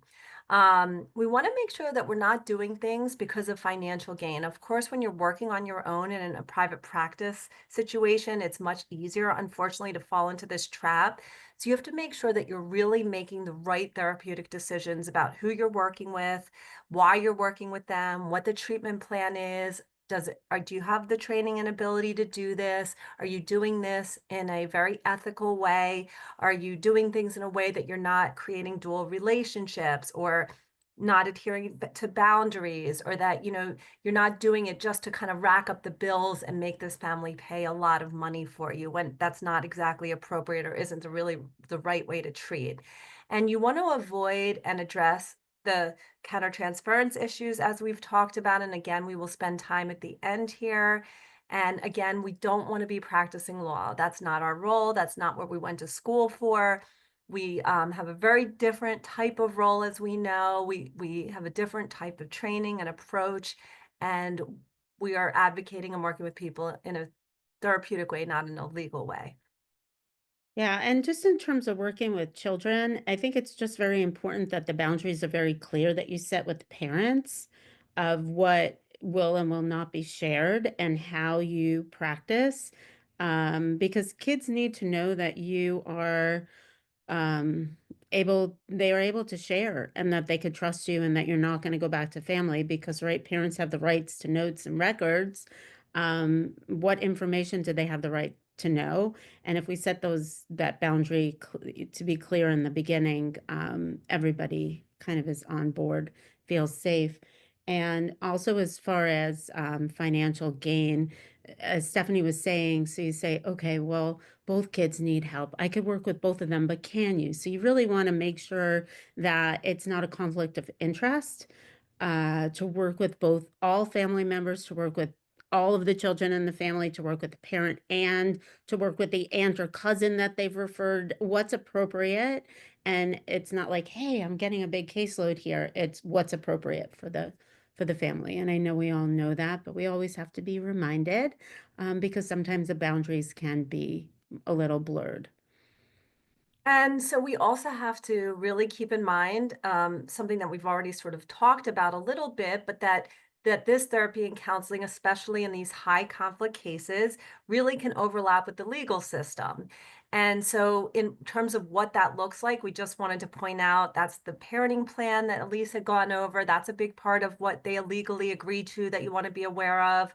You want to know what their custody schedule is because you want to understand who's going to be bringing, when are the parents going to have the children, to not only bring them to the session, but to understand how the kids are dealing with that, coping with that, the level of transitions they have, what kind of transitions do they have, meaning like, can they just naturally go back and forth from school? Do their parents live in the same neighborhood?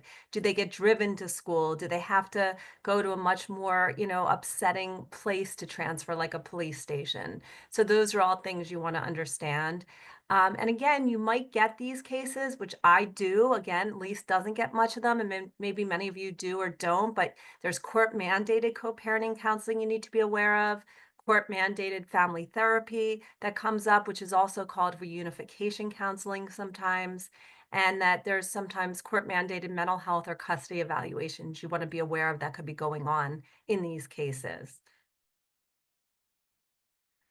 You also want to know that if you are working at this this higher conflict level with other professionals, that you really understand all of the players who are involved. Are the kids seeing a therapist? Are the parents seeing another therapist? Are some people an individual versus the family with you? Some people with you individually and with the family with others. Have people switched therapists? Because a lot of times, as we know, this is so trying and difficult work that sometimes people have to switch because they're not getting the right help or maybe the comprehensive help that they need. You want to know possibly who the lawyers are, if they referred to you, if they're going to request a conference call or a status update. You might need to know who the judge is. Again, if you have to write a letter to the judge with an update or, your recommendations based on going forward or not with you. You want to make sure that you review as much as you can all of the paperwork that has gone on in this case. I know sometimes it can be exhausting, and I once had a stack this high of about 500 pages. And so you should be aware as much as you can of all of the background, and it really will help you in terms of moving forward. But I also would really, really encourage you, especially if you have some control over your fees and the way that you bill people, is that you bill for your time reviewing it if it's going to take you more than 10 to 15 minutes to do it.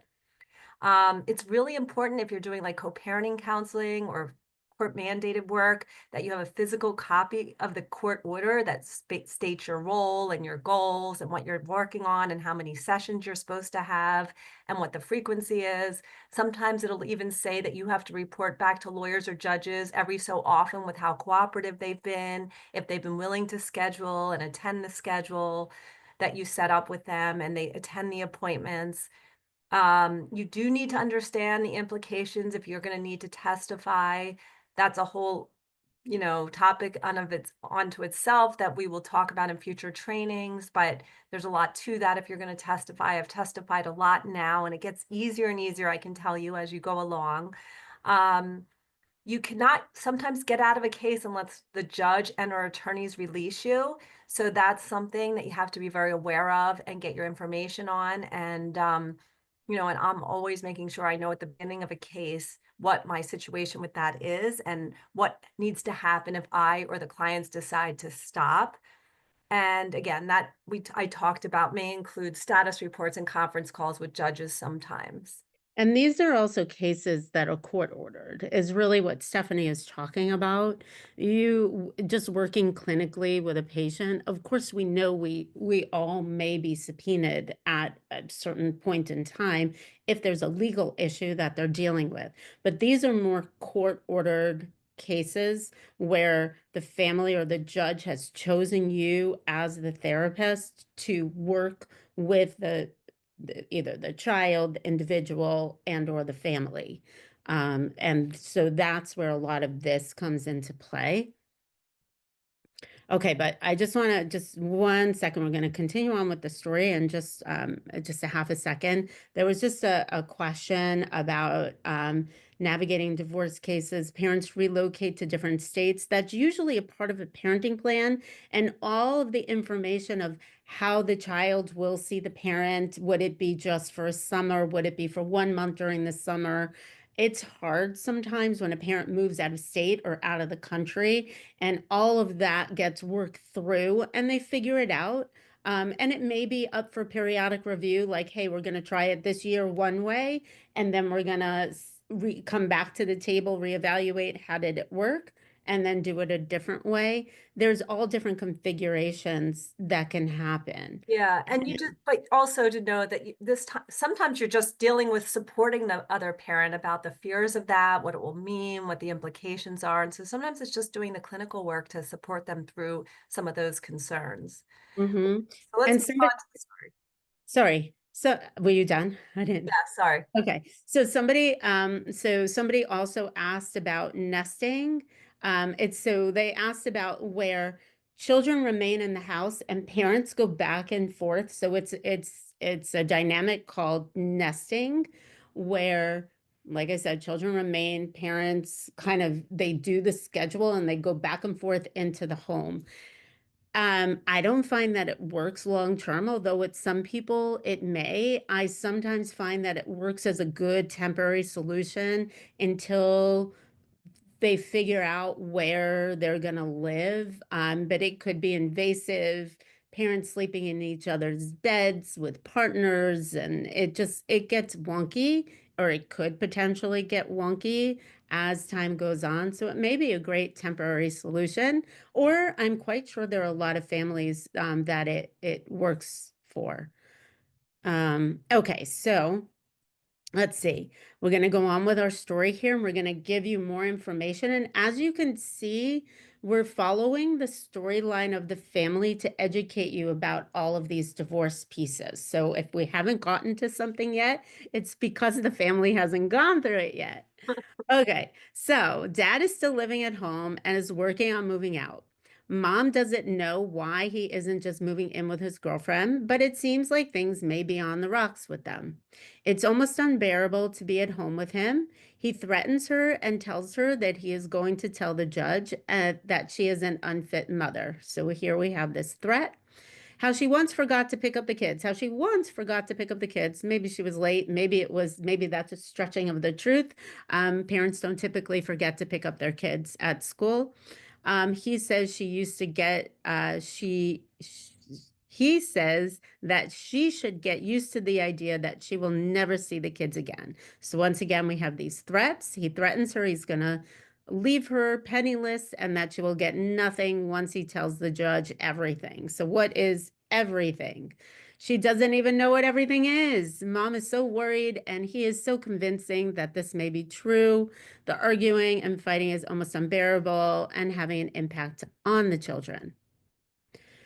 So, for the sake of time, we're going to kind of glance over this, but these were just questions to think about. And if you look back in the training, you could kind of think about them for yourself. Okay, so here we have some strategies for clients. So this is communication, helping them cope, helping them deal with their anger, their emotions, how to talk to one another, how to deal with that emotional charge communication. So I sometimes use metaphors, or I use like actual objects with my clients. This is a little probably hard to see. Oops, it's hard to see what color it is. There we go. But I have a water bottle here. Pink. Sorry, it's going in and out of the thing, but I have a water It's bottle here. pink. And it's, yeah, well, it's this one isn't actually pink. This one is kind of like a light seafoam green. But so you have something and you hold it up and you ask like, hey, what color is this, right? What color is this pen? We could clearly see that it's blue. And so the client says, oh, it's blue. And I say, no, it's not. It's red. And the client says, no, Elise, what's going on? That's blue. And I say, no, it's red. And I use this example as kind of like well, why? Why are we fighting? Why are you going to argue? So they say you didn't pick up the kids. You say, oh, okay. But the kid's clearly home. All right. So it's like, yeah, I did. But why am I going to? Well, the kid is home. What do you mean I didn't pick up the kid? The kid is home. Right. So why are you arguing? And what are you arguing about? I work with clients where, whether it's highly escalated or not, people see things from their own way, their own perceptions, and why get involved in an emotional tangle if you don't have to? Especially if the other side has these traits, these challenging traits. Sometimes people like things at this like escalated, conflictual level, and they're gonna just say, "Hey, it's red," and you just say, "Oh, what a beautiful shade of red. Thank you so much for letting me know," and just kind of move on. So really helping them with some concrete tools to get through this, because this is not necessarily processing. This is, how do I deal with it? Tell my clients we want to keep things business-like. So you get an email or you get a text and you're going to go like, oh my God, I can't deal with this. Are they crazy? But I always tell my clients, write as if you were writing to a business associate, right? As if you were writing to somebody who you wanted their business. You want to keep things very just concrete. Thank you so much for that information. I will consider it and get back to you. Thank you so much for letting me know. Let me think about it and I will get back to you. Or no, I'm so sorry, that won't work for me. We want to keep it very businesslike and pull the emotion out of it. You could talk to other people. I tell them about your emotions. Bring your emotions here. We're going to work it all out. But we definitely do not want to express it to them, because then that gets twisted and tangled. Work with your therapist, work with somebody who's not going to escalate you, a friend, talk to a friend or a family member who's going to help you to calm it down. Remember, not everything is catastrophic. And sometimes it feels like it's catastrophe because they're so used to at this point, like trauma, trauma, trauma, trauma, trauma. So everything feels like a broken arm. And so you want to kind of help them with this continuum. Is it a skin knee or is it a broken arm? What's important, what's not? What feels important in the moment? We've all had these human moments, right? Where we want to just like respond or we want to say something in the moment.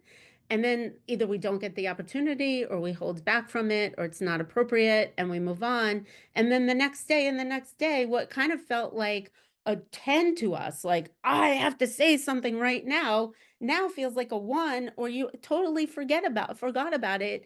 So we want to kind of use examples and help them to really work on de-escalating. Tell my clients, walk away. Give yourself 15 minutes, set a timer. Don't think about it. Go clean the dishes, go vacuum something, go take a walk, go do 15 jumping jacks, something. Give yourself 15 minutes, come back to it. You could write something, but not something that you're going to send, and make sure so you don't hit send by accident. Make sure there's no to person there. Give it some time or write it in notes. Take your time with it and then come back to it. And then come back to it 15 minutes later. Unless it's like an emergency, like, hey, I'm stuck in traffic and I can't get the kids right now. Emergency, like, hey, can you do it? Respond. So we want to kind of really look at what it is. We want to explore the nature and the psychodynamic approach. So like what's triggering them. That's kind of all underneath it. It's underneath the concrete stuff, and help them to have empathy for everyone involved and try to point out these polarizations, and how to kind of prevent them, how not to go to like an all or nothing thing, that there's some middle ground that they could potentially work on. Okay, so I have this picture up. So a lot of times I grab a piece of paper, especially when somebody's living with this high conflict or somebody that likes conflict high. And they're not them themselves, but the other person that they're dealing with. And this doesn't only have to apply to divorce, but I grab a piece of paper and I draw like a spirally tornado. And basically, I talk about how sometimes people like things at this really heightened level and how not to step into the tornado, but to kind of step back from it and you could watch it spin. So we want to talk about like what are these little feeder bands? Um, yeah, last month you wore that pink blouse and I told you I hated that pink blouse. So if you grab that and you say, "What? You never told me about that." You're stepping into the tornado. What would it look like to not step into the tornado is, "Oh, okay," and walk away. Once again, it's kind of that pink bottle or that bottle or the pen scenario, how not to engage and to how to understand that somebody else may really enjoy life at this conflictual level and they want to get people to join that conflict. And so how to kind of stay out of the way of it. Oh, wait, Elise, I just wanted to say something about it too. Yeah. You don't have to go back to the picture, I'll but I go love back. the It's kind picture. of It cool. reminds me of the Wizard of Oz. But anyway, one of the things though that also I just wanted to add is such great advice and such a great way to process it that Elise is bringing up. But that even though you don't want to go into it and engage, and it is so much more helpful sometimes to just de-escalate and not say anything. I think, something that we can get to hopefully later in this presentation too is just to acknowledge though the message, acknowledge what's happening just to some degree. I got your message, I'll respond later, or, I, I can get back to you about that, or I just want to let you know I received it. I think sometimes we just have to remember though, that we can't completely ignore things, but we don't have to engage or get into it. Yes, not to get into the conflict, and I appreciate that clarification. Somebody also asked, how do you respond when you are CC'd on emails between parents and they are super long and detailed? Stephanie and I have both been in that. And so sometimes it's about setting boundaries or letting them know if they're going to include you in that and they want you to actually read it all and see it, that you need to charge for that time. Yes. Um, so it's really important that you set that boundary as a therapist, that if parents are involving you in that, that you just let them know. I'm very happy to read them and I'm very happy to understand the dynamics. But anything that's more than a paragraph, I'm going to have to charge you for that For the time. amount of time it takes to read it and review it. And then also, I mean, if they are going to do that, a lot of times I say, well, is this something you want some coaching around or some feedback around, or can I give you some input about how to do this in a more efficient way or in a way that's less escalating or less, instigating. And so sometimes I also use it as a way to help them to get to a better place or to really also encourage them to use those court-ordered apps or just on their own get the apps where they talking parents or our family wizard where things can be a little bit more efficient and put into a structure for them. Mm-hmm. Yeah, so somebody mentioned, right, we're in all different roles. Some of us are school counselors, some of us are therapists, and so you don't always get to charge, but you could also set the boundary and let families know that that that's not your space and not your place, and unless it is, and maybe talk to a supervisor or ask somebody like what to do and what the school protocol regarding all of that information is. So let them know that they only should be sharing with you things concerning the school, not necessarily concerning the child in general. But that could also be that don't know boundary, personality disorder type trait where everything has to come because they want you to see everything to see what is going on. So once again, it's setting that boundary. Okay, so back to our story. Mom had stopped going for counseling, but now realizes that she must go back. Dad has finally moved out and is now living with his new girlfriend. He wants to see the kids, and Mom is refusing. Dad has hired an attorney who has filed for custody and a temporary parenting plan. Mom and Dad are now going to participate in time sharing. Part of the time the kids will be with dad and part of the time will be with mom. Dad has the kids on both weekends and weekdays. When the kids are with dad, he does the bare minimum. Homework and projects are not completed, and the kids are late to school frequently. When the kids go to mom's, one complains to her that he only gets to eat fast food and hates dad's girlfriend. Mom tries to talk to dad about the concerns and issues it's expressed, but realized all he is doing is punishing them for telling mom, and they feel his anger during each visit. Dad sends nasty texts and emails to mom, threatening her that he will take her to court. It was suggested by mom's therapist that they go for couples discernment counseling or co-parenting counseling. So this now segues into our co-parenting section, which is starting with what is healthy co-parenting? So our definition that we've come up with and that what we did from the research and all the work that we've done is two parents raising a child together from separate households, both parents who are continuing to jointly participate in their child's upbringing. We feel it is usually the key to the family getting through the divorce. And actually, I had looked at an article that Elise and I reviewed before this presentation that shows that parents working together and having, pretty significant time with dad as well as mom can help with stability and security of a child. If we, take out the factors for addiction and abuse and a mental illness, if dad is, healthy enough, then that's really, they've been finding is one of the more ideal scenarios. Understanding that the child and children are half of both of them. I think that's huge when a child feels that they're being treated like with the disdain and possible quote hatred that the parent has for the other parent, and the child knows that they're half of another parent. That is very, very painful, and it brings up enormous amount of internal distress. And that's what I was speaking to, that there's implications for not having a strong relationship with both parents. And that can happen, as we know, for such a variety of reasons. But the hope is in this situation, if both parents are capable and fairly healthy enough, that the parents can each have a good relationship with the children, even if they're not together anymore. So what are some of the obstacles for this to happen?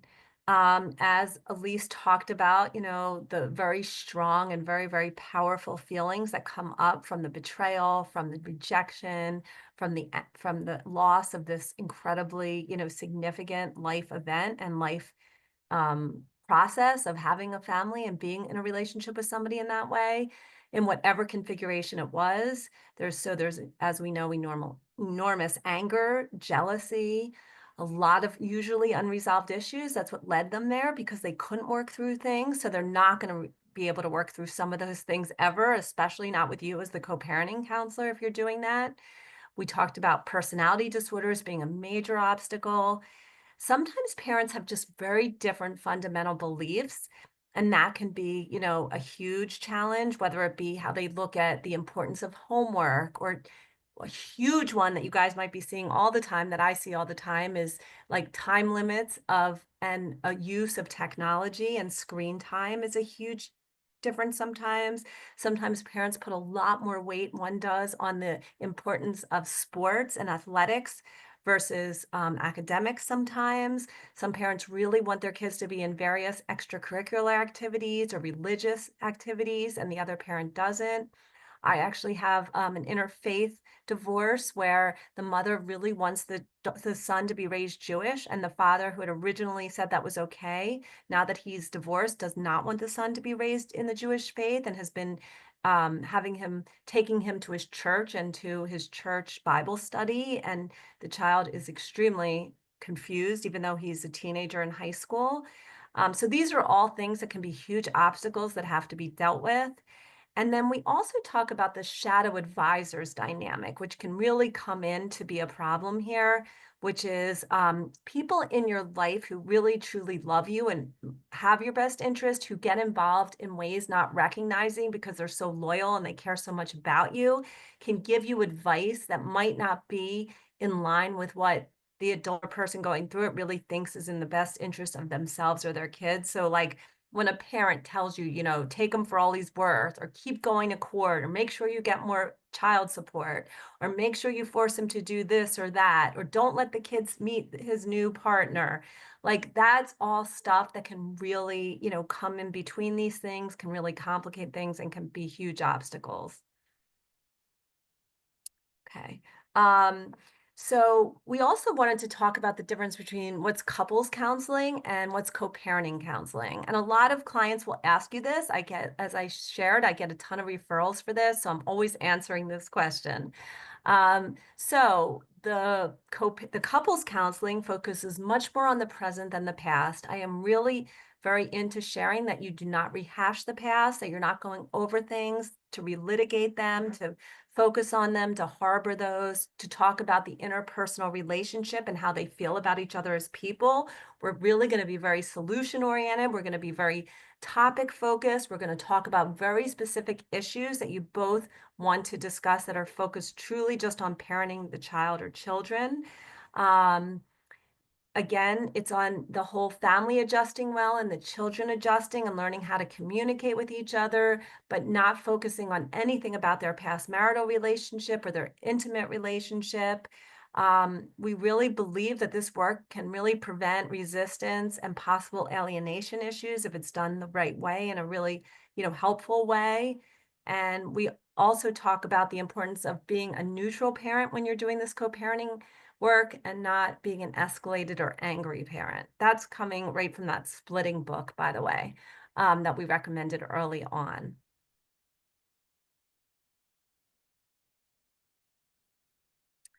Okay, so here's some co-parenting counseling guidelines to give to clients.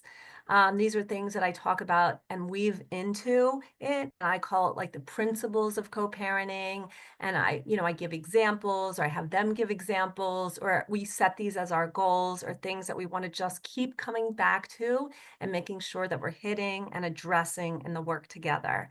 So we want to make sure that there's clear boundaries with their ex partners. We want to make sure that there's a clear and predetermined schedule that they're all following and aware of, so there's less conflict and need to kind of keep checking in with each other, dealing with each other, negotiating with each other. It's also so important for kids to have a really strong and predictable sense of what's going to happen. We want to, be making sure that transitions, and we wrote visitation, but that's not really being used so much anymore. Just time with the other parent is as easy and as smooth as possible. We're constantly addressing those issues in the work. We want to make sure that, the rules would be ideal if they were the same in both households. They don't have to be. They just have to understand the differences and understand that they can talk to their kids about what's similar or different at mom or dad's house. Being flexible with each other, especially around schedule changes, is so key to this for the kids' sake and for everybody involved.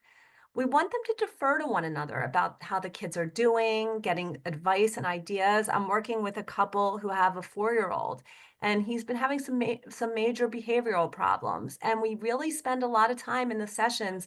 Mom, reports to dad what she's seeing and how she's handling it. She gets his input. He gives ideas about what's worked for him and what hasn't. He tells her if he's seen it or not. Sometimes that doesn't work so well, but in this case it does, because they're very open to that and they want to work with each other to help him. So that's something that we really strive for. We want to make sure that there's an agreement of doing what is best for the kids. Of course, there's a million examples that come up about that, but that we just want to be focused on how the kids are really faring and doing and expressing how they feel about things. We want to be really encouraging that there's not manipulation. Some other things that we're working towards are attending events without tension. The idea of compromising, which I know was hard for people when they were married or together. So it's very hard sometimes when they're not, but it's something to keep reinforcing and discussing. We want them to be making decisions and responding to each other in a timely manner. I usually say within 24 hours is very important. And that was that idea of at least acknowledging somebody's reached out to you and said something to you about something.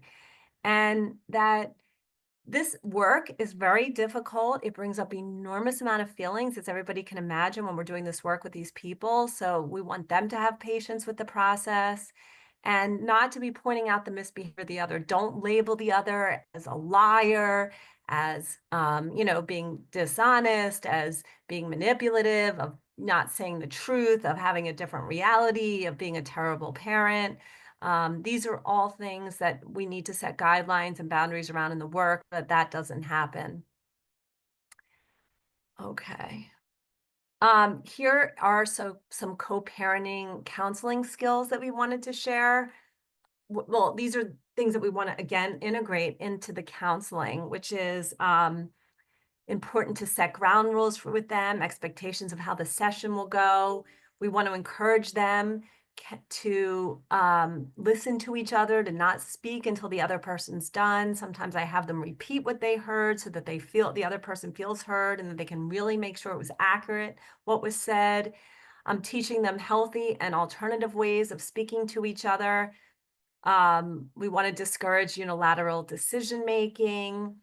And we want to work on changing to non-confrontational behaviors. Again, these are all things that we've sort of talked about. I'm just going through it pretty succinctly and quickly because this is our whole presentation in another session. Helping with managing anger. We want communications in email and text to be short and simple. And we also think it's so important for them to learn how to apologize to each other and that it's okay and it doesn't make the other person look bad, even though it's very hard to be vulnerable with somebody that you've had a really difficult history with. And then these are some of the things that people say, how do we know we're done? This is what I say to them. We're looking for less litigation and attorney involvement. We're looking for more civility and parental interactions. We're looking for an ability to attend events together with the hope that they're not sitting too far apart so that the kids can go to them afterwards and not feel like they have to go to opposite ends of the auditorium. We want to see that they're making decisions together on essential issues, that they're being flexible and changing plans for important things, and that they can get support from the other when it's needed by the other parent for how the other child, but by how their children or child is doing. Okay, Elise, do you want to read this or do you want me to? I get it. Go ahead. When the kids are with mom, she is clearly struggling emotionally, talks poorly about their dad. One child, one child aligns with her and listens to all she has to say about dad. The other gets very defensive and aligns with dad and wants no part of mom's emotional distress. Each parent latches onto the child who aligns with them and is trying to turn them against the other parent. Now the children are not wanting to go to the misaligned parent, throwing tantrums, refusing to follow the visitation schedule. The child spills the beans to dad about everything mom is saying. The kids are now angry at each other and divided as well.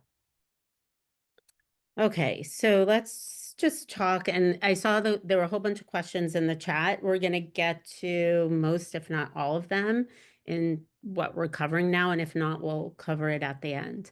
So when one parent, what is parental alienation? So this is an extreme of when one parent consciously or unconsciously, most of the time it's consciously, undermines and interferes with a child's relationship with the other parent. It could be seen as a type of brainwashing, creating a narrative that causes a child to hate and even fear the other parent. They may do this by telling children information that they are too young to hear, that is inappropriate, and they're also going to tell them potentially information that's not true. So what does it look like? So we're going to give you examples so you can get it, because it's sometimes very underhanded and not very direct. So refusing to follow a custody or parenting schedule, for example, a parent may say things to a child like, "Oh, your mom or dad won't let you see your cousins next week. I asked them if you could come over, but they said no, it's their time with you." So it shouldn't sound like that. What should it sound like? Sweetie, I know you're disappointed. I'm so sorry, but it is mom, dad's time with you. And unfortunately, it just is the way it is. And I know this divorce, I know it's hard, but I promise we're gonna make sure that we get to see the cousins another time, right? So that would be appropriate. The other is inappropriate.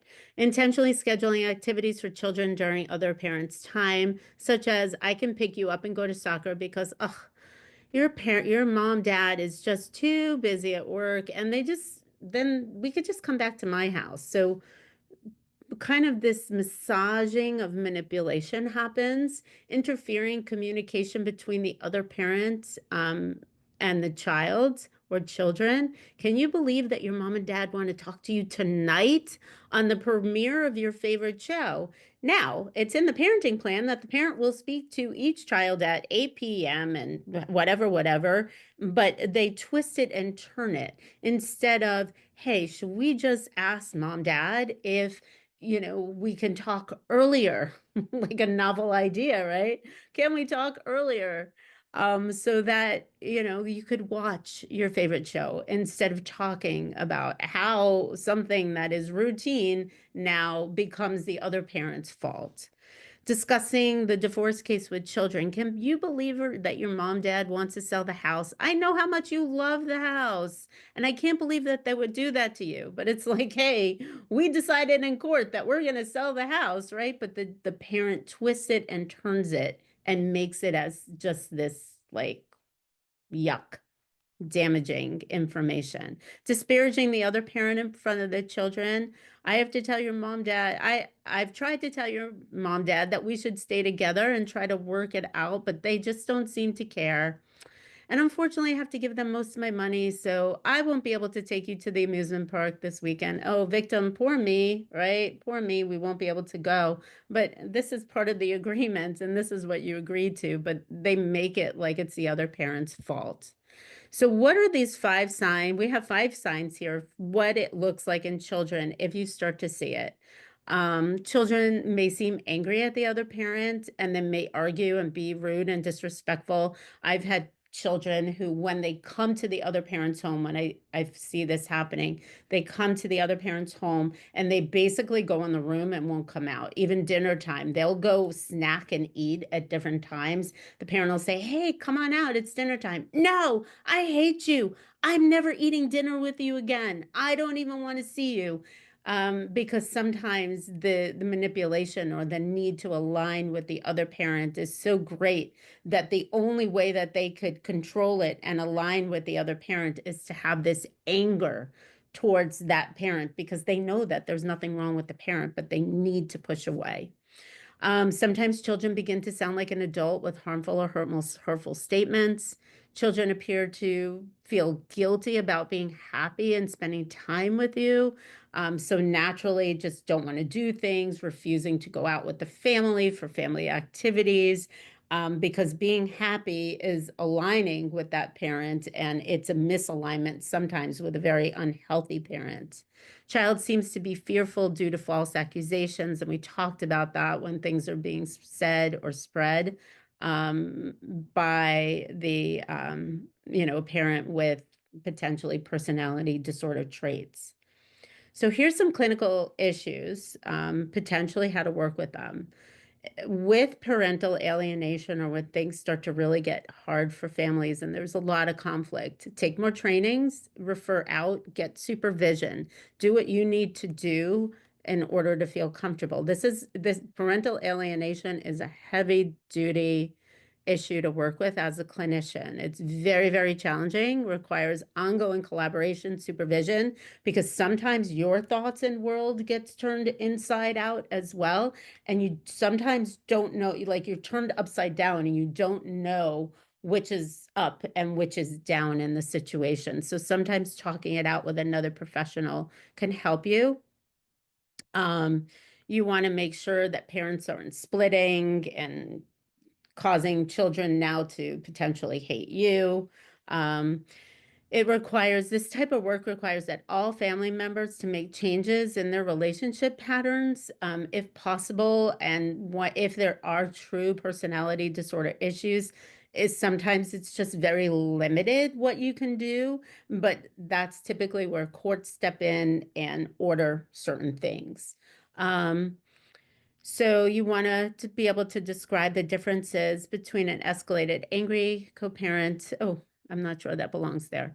Um, and we want to make sure, as we've talked about with releases and paperwork, and then there's something called reunification therapy, where families kind of work with a therapist who's trained in reunification therapy to start to come back together. Children who were turned against a parent start to, work on reblending and reacclimating with the parent that they've been turned against, because it is a form of brainwashing. Yeah, so Elise, the reason why that was there is just to be aware of the fact that how parents can inadvertently or advertently through their conflict and the way they talk to each other create that alienation. That was why, Mm-hmm. that was what it was speaking to, Ah, that. thank you. Thank you. Okay, go ahead. Go ahead with the story since you're on. Okay. The couple are now officially divorced. Mom has met someone and decided to get remarried. The new partner has 2 children. So let's talk about now blended families. And I think, Stephanie, this is yours as well now. Yeah, so we just wanted to start with giving you some background of what it looks like and what to be aware of. So really, blended families refers to what we would call step families or reconstituted families. They're basically family units formed through the coming together of 2 individuals and their respective children from previous relationships. It usually consists of a couple, either married or in a long-term committed relationship, where at least one partner has children from a previous marriage or relationship. And of course, what it brings up is very unique challenges related to parenting, discipline, loyalty, and building strong relationships among all of them.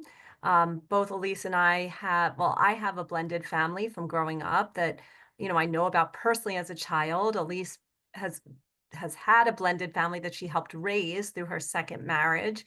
And I'm sure a lot of you either have had that experience or are working with those kids, and there's just a lot of complexities and a lot of split loyalties and confusion. And sometimes it really is very straightforward and wonderful. And other times it's obviously very difficult. I'm going to have a case right after this presentation where it's a couple that's getting married. She never had children herself. He did, and his kids absolutely hate her. And it has nothing to do, in my opinion, with all the work I've done with them and her, that it has anything really to do with her, but it's that the ex-wife is so, in my opinion, has a lot of borderline traits, and she really is so angry still, and she can't handle or manage the fact that her husband could be moving on, her ex-husband could move on, and that somebody else could be a mother figure to her children. It's so threatening to her that she has to do everything she can to sabotage it, sort of like set on fire. So, the things you work on are open communication, understanding, respect, and, helping create opportunities for families to successfully navigate these challenges.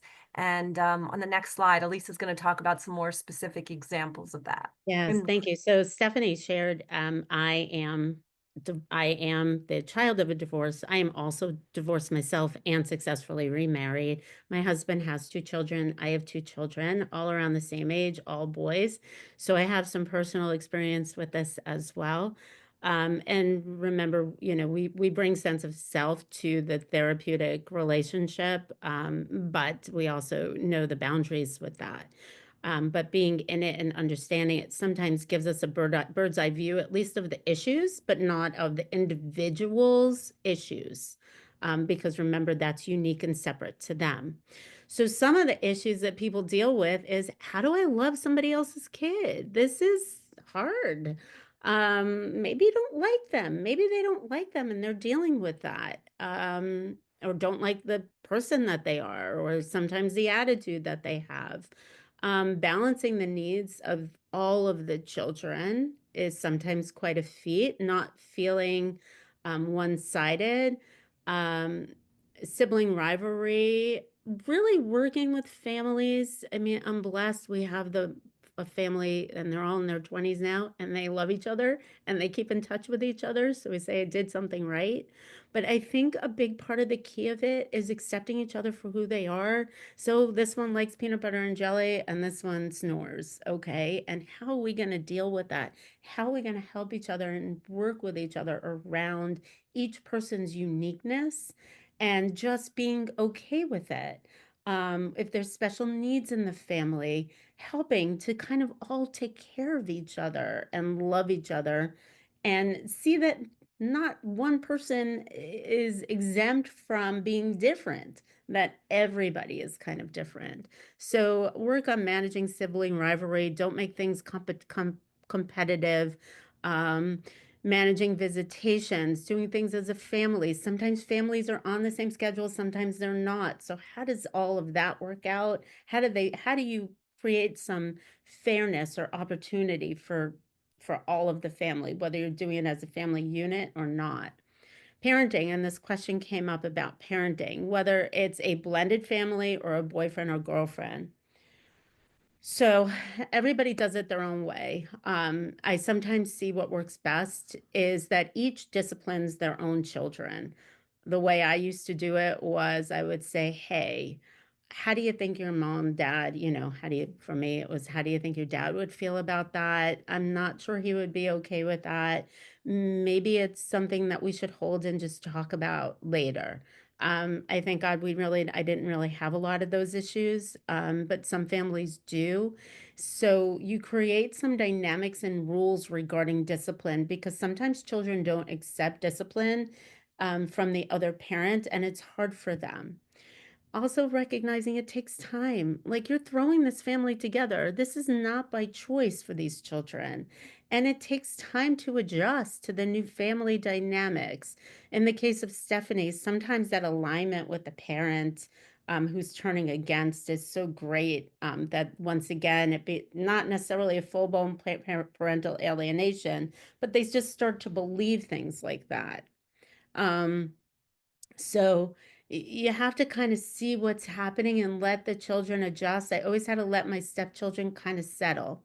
I knew when they came, it was kind of different. The same with my kids when they came back from my ex. It was different, and helping children to adjust and establishing family rules. And sometimes family rules does not apply to each family member or the entire unit. You could have separate rules for separate, but there has to be some sense of fairness and awareness. Different children, different ages, developmental stages, staying up late, doing different things. It's all different. So it's sometimes like creating a puzzle and putting the puzzle together. So here's some clinical skills that we want to talk about with blended families. Obviously, open communication. Sometimes yes, sometimes no. Some families can't openly discuss things. Sometimes if there's sabotage going on from the parent of on the other side, sometimes you have to withhold things. I've had families that have had to withhold information about trips because the other parent wanted to sabotage so much that when she found out about a trip, would take the children on the trip the week before this blended family unit was supposed to go on a trip. So they were going to Disney on a trip. The other parent would take the two children from the other family to Disney and kind of sabotage it. So you have to talk about open communication, addressing issues, what you can and cannot share, addressing things in private with parents, with one parent. Do you bring it to the family unit to discuss? Each parent can talk to their own kids first and see if it's a family issue that you want to bring to the table. Understanding the issues, challenges, boundaries within the other parent's household, how to transition. Everybody kind of adapts and adjusts to that transition process, giving them time to kind of decompress. Um, and remember that hotel scenario, you're going from house to house, different rules, it feels different, beds feel different, blankets feel different, homework done is different, rules are different. It's like a whole different, oh, okay, today I need to be blue and tomorrow I need to be red. And so just giving people time to adjust, right? Just like when you enter a new situation, it's hard. Personality disorders, obviously, we've talked a lot about that. Balancing focus energy, building bonds with kids, being aware of favoritism, and remember it's real perceived. You may not be play favorites, but one child may feel like you do. So just talking to them and acknowledging and helping them with that, and helping them through it, and helping parents sometimes see things. Waiting to introduce families together, blending takes time. We took a long time, and when we did it, it was great in the beginning. We took the kids to like a neutral place. It was the beach. They were great. We have wonderful pictures. We decided to take them on vacation 3 months later, and it was like Clash of the Titans. We had a nanny with us. Oh, they all hated each other. My husband and I thought, we weren't married at the time. We thought, oh my God, this is never going to work. What are we going to do? But then it took time to come back together. So know that it could be like BFFs in the beginning and then all of a sudden hate each other. And it takes time, because the realization of, oh, we're going to be a family. Do we really want to do this? One parent may be sabotaging and giving information. So you never know what's going on underneath. But that's why you want to, as a therapist, be able to walk around. Um, and not speaking poorly about the other parent and just kind of saying, it's okay, let's talk about it, and being there to support. Okay, so we wanted to talk about the importance of support for therapists who are doing this work, as we know. This is, as we've all acknowledged and seen through the course of this presentation, that this is very challenging and very emotional work. Whether you've grown up with this and it re-triggers you, whether you're just seeing the emotional implications of this on so many of the clients you're working with at so many different levels, there's just a lot that this can take out of you. So it's really important that you have the support you need, as with all of our work in this field. But I think this particular topic is even more so sometimes. So really, really, encourage you to have a supervision group. Lisa and I have been open to starting one for professionals. So if you are interested, you can reach out to us by our contact information, and we do like an online an online supervision group. I've been in the same supervision group for like 17 years. And I still go to them and talk to them occasionally about these cases because they're still hard after all this time. You really want to think about how you're scheduling your clients, and the number of high conflict cases that you take. Elise and I always talk about how we're really different. I like to do the sessions at the beginning of the day, and then I can take my less sort of emotionally difficult clients at the end of the day when I feel like I have less, ability to handle that. And she feels the exact opposite. She needs to do it where she takes her harder clients later in the day. So everybody kind of has to, figure out where they stand and what works for them. And again, we just really, really encourage you to keep getting training because it's very multifaceted. There's a lot of dimensions hit on so many different aspects of it, but they all are their own trainings, as we've shared with you. And it just requires like lifelong learning in this kind of area because it affects so much of our population and a lot of ourselves. So I think that's Yeah, that. so we're going to just go through this quickly because we want to make sure we have time for Q&A. So countertransference, just something really important. These are obviously reactions inside or outside of your consciousness or awareness, and they may stem from your own unresolved issues. We all get triggered. And so sometimes what I do is I keep a little running list of, oh, this triggered me. And do I want to work on it? We work on it hopefully in our own therapy session. What it looks like is you have strong emotions or reactions towards the client, biased judgments, over identification, excessive involvement, this feeling like I need to fix or rescue the client. I want to take them home with me, right? Sometimes we want to take all of our little babies home with us and just like make sure, that everything's okay.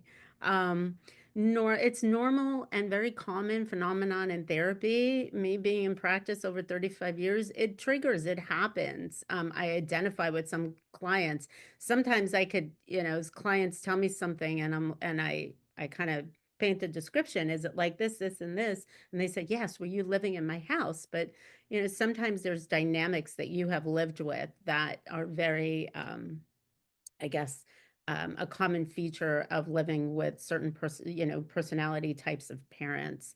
But you want to recognize when you get it so much, what it feels like for you.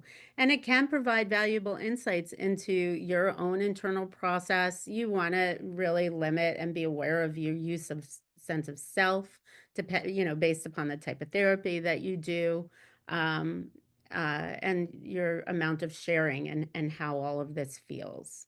So here's our little Q&A. I know we have some questions. So why don't and that is the end. We do have resources here at the end of our presentation.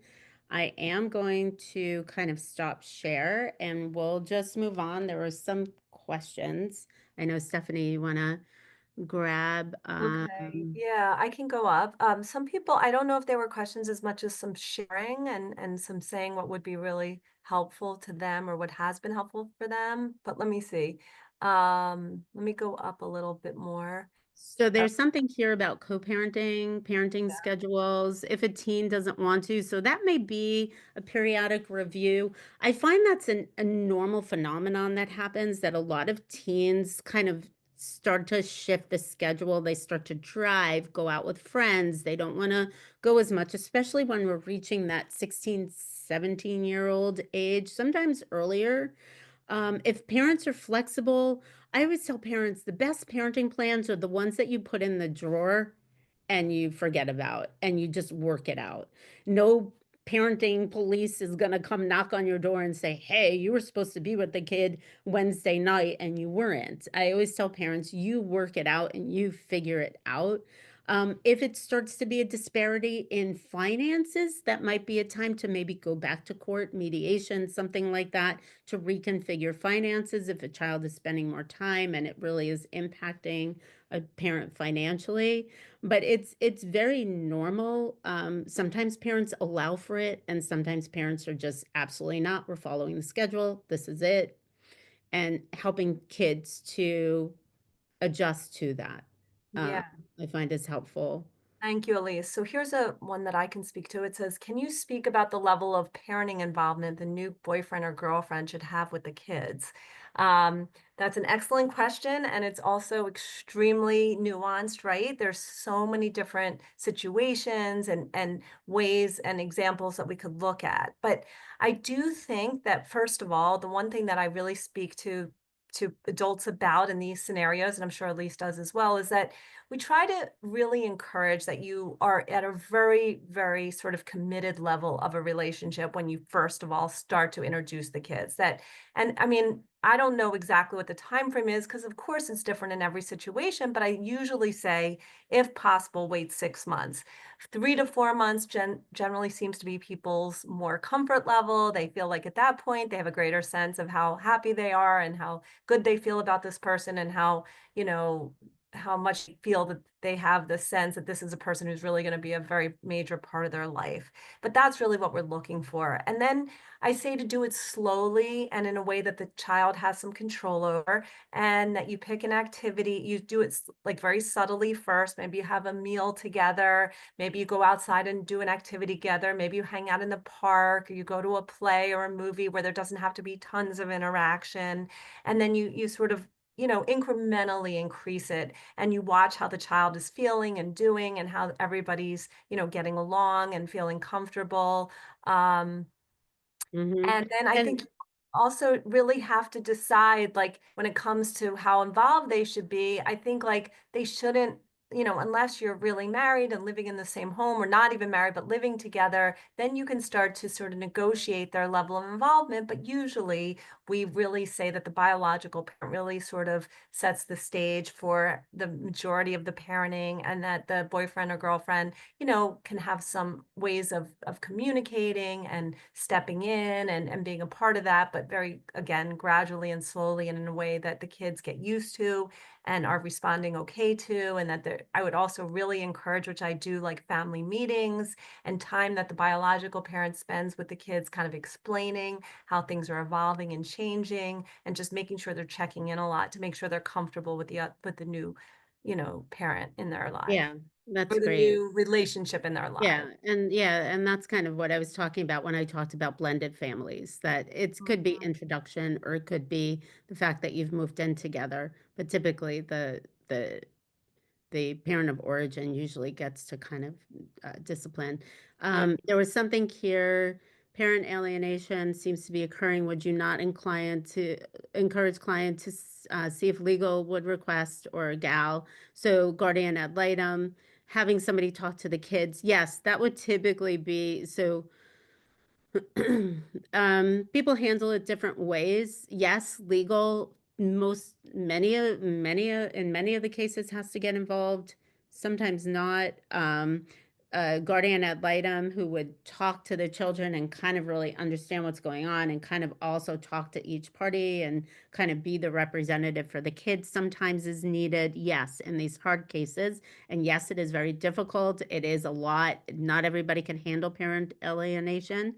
It is sometimes like its own little specialty, and there are therapists that are really good at it and do really great work with it. So refer it out. This is not for everybody. Um, Not speaking poorly about the other parent, but finding a way to handle how to communicate with your child when you witness them being manipulated or gaslit, or and not wanting to deny their experience. So yes, we have to acknowledge, hear what's going on, even if you're not necessarily in agreement with it. The way I handle it with parents speaking poorly is basically I say, I'm so sorry, and how can I support you and be there for you is the way we I help parents help their children is I'm so sorry that that is a part of your life. And if it becomes chronic, you may want to get um, a therapist for the child. If you're working with the parent, if you're working with the child, you want to help them be able to advocate and self-advocate if they can't. If they give you permission to speak with the parents, that may be helpful as well. So Elise, I have one here, co-parenting and parenting schedules. What do you do if you have kids of different ages who have different willingness to be with the other I parent? already spoke to that. Oh, you did? Yeah, Oh, I did about a teen. oh, sorry. Yeah. I'm quiet. Yeah. Okay. And parents, for when parents coach kids to say abuse or neglect is going on at other parents' house. For example, my mom told me to tell you my dad does. Um, so if a child I think if I'm hearing it right, if a child is coming to you and saying, Mom is telling me to report abuse, but it's not really going on, that is a protective service. Um, that I would refer it right out to protective services because I mean that is abusive in and of itself. If I'm reading it right. Right. And also, I Yeah. guess it also just gives you that information to kind of get an inside view of what's really going on behind the scenes and how much this child is going through and how much they're being put in the middle and possibly alienated or being pitted against each other, or at least having divided loyalties and really way too much in the middle of this. So a lot of your work is going on how do you support that child to get out of the middle. And in my case, because I have a more family therapy oriented family systems approach, I sometimes bring in the parents and don't say that the child reported this necessarily to break her trust, but just say, let me talk to you about best like ways and practices of handling these issues so you don't put your child in the middle of your conflicts. Mm-hmm.